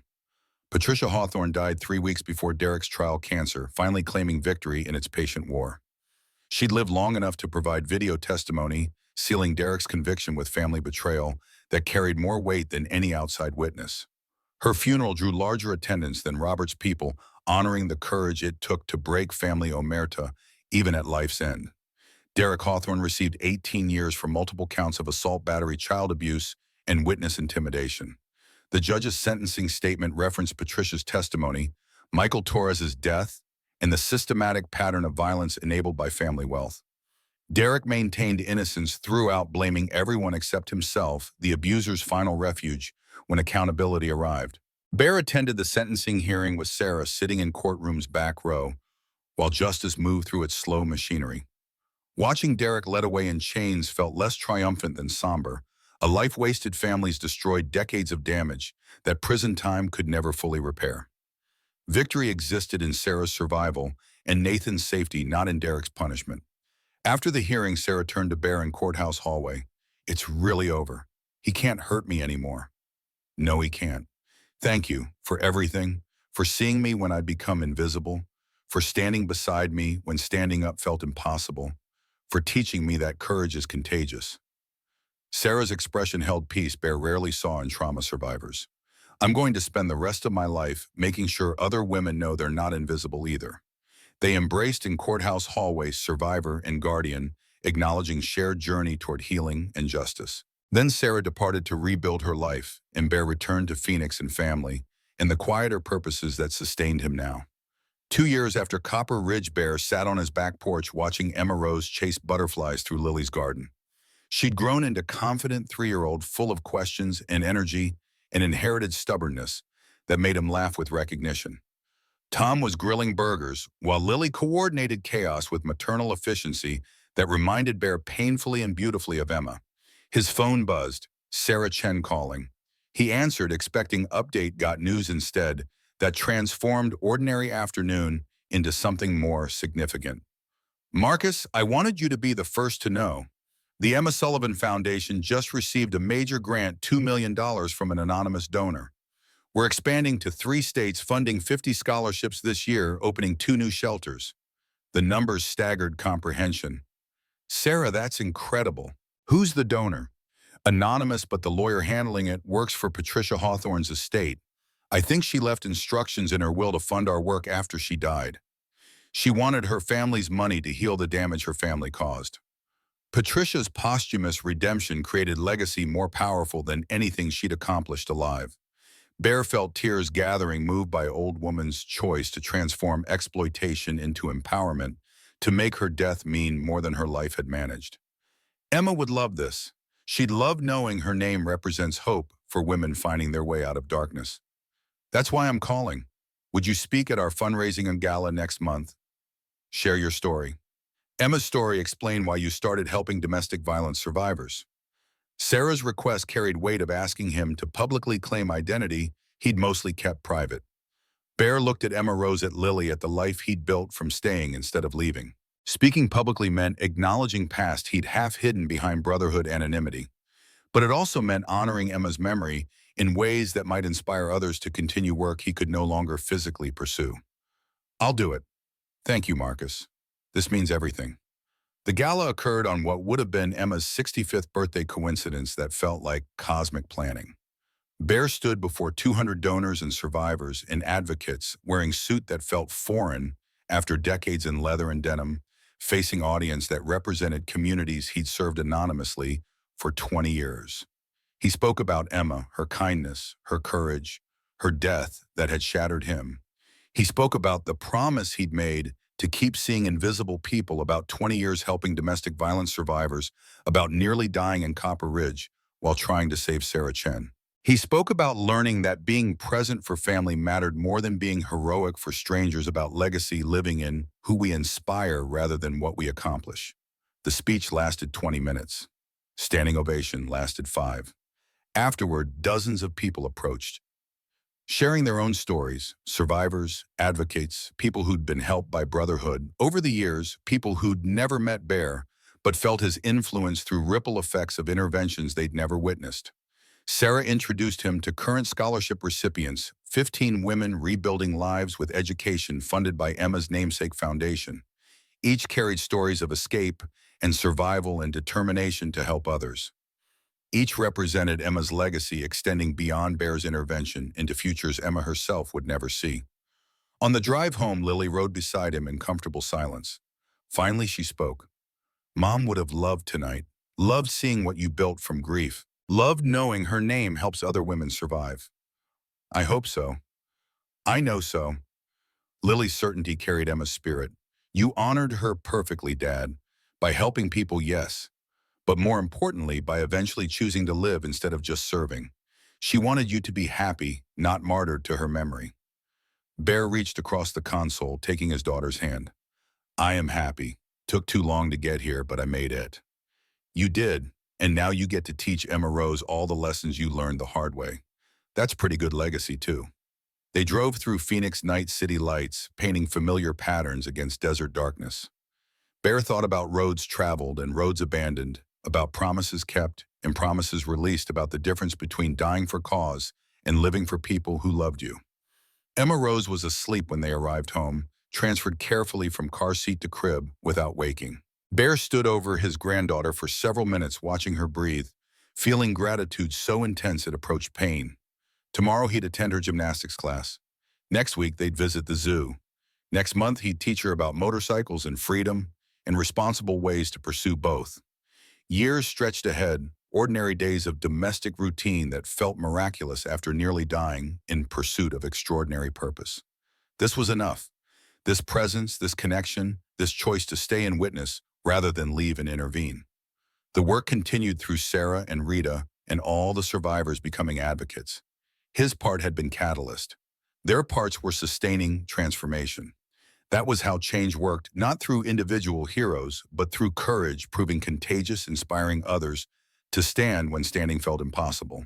Bear returned to the back porch, settling into chair, worn comfortable by 2 years of evening reflections. Stars emerged overhead, mapping cosmos indifferent to human drama and meaning.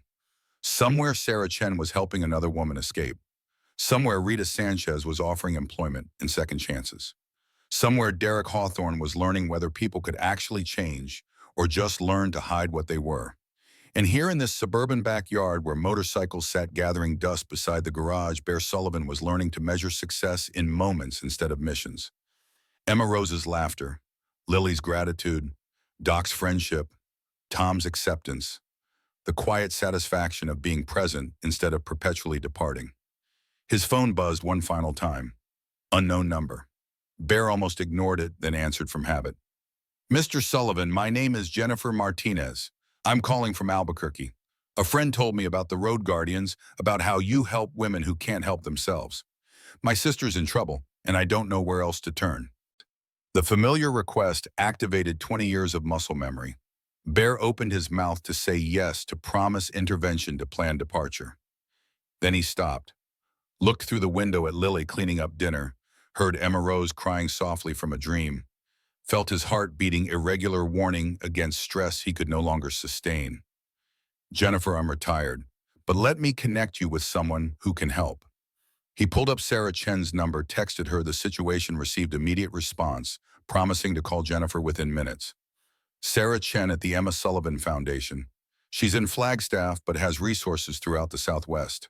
She'll coordinate with local shelters, legal advocates, everything you need. She's better at this than I ever was. Thank you. Really, thank you so much. Thanks, Sarah. She's the hero in this story. The call ended. Bear sat in darkness, processing the first time he'd declined an intervention request in 2 decades.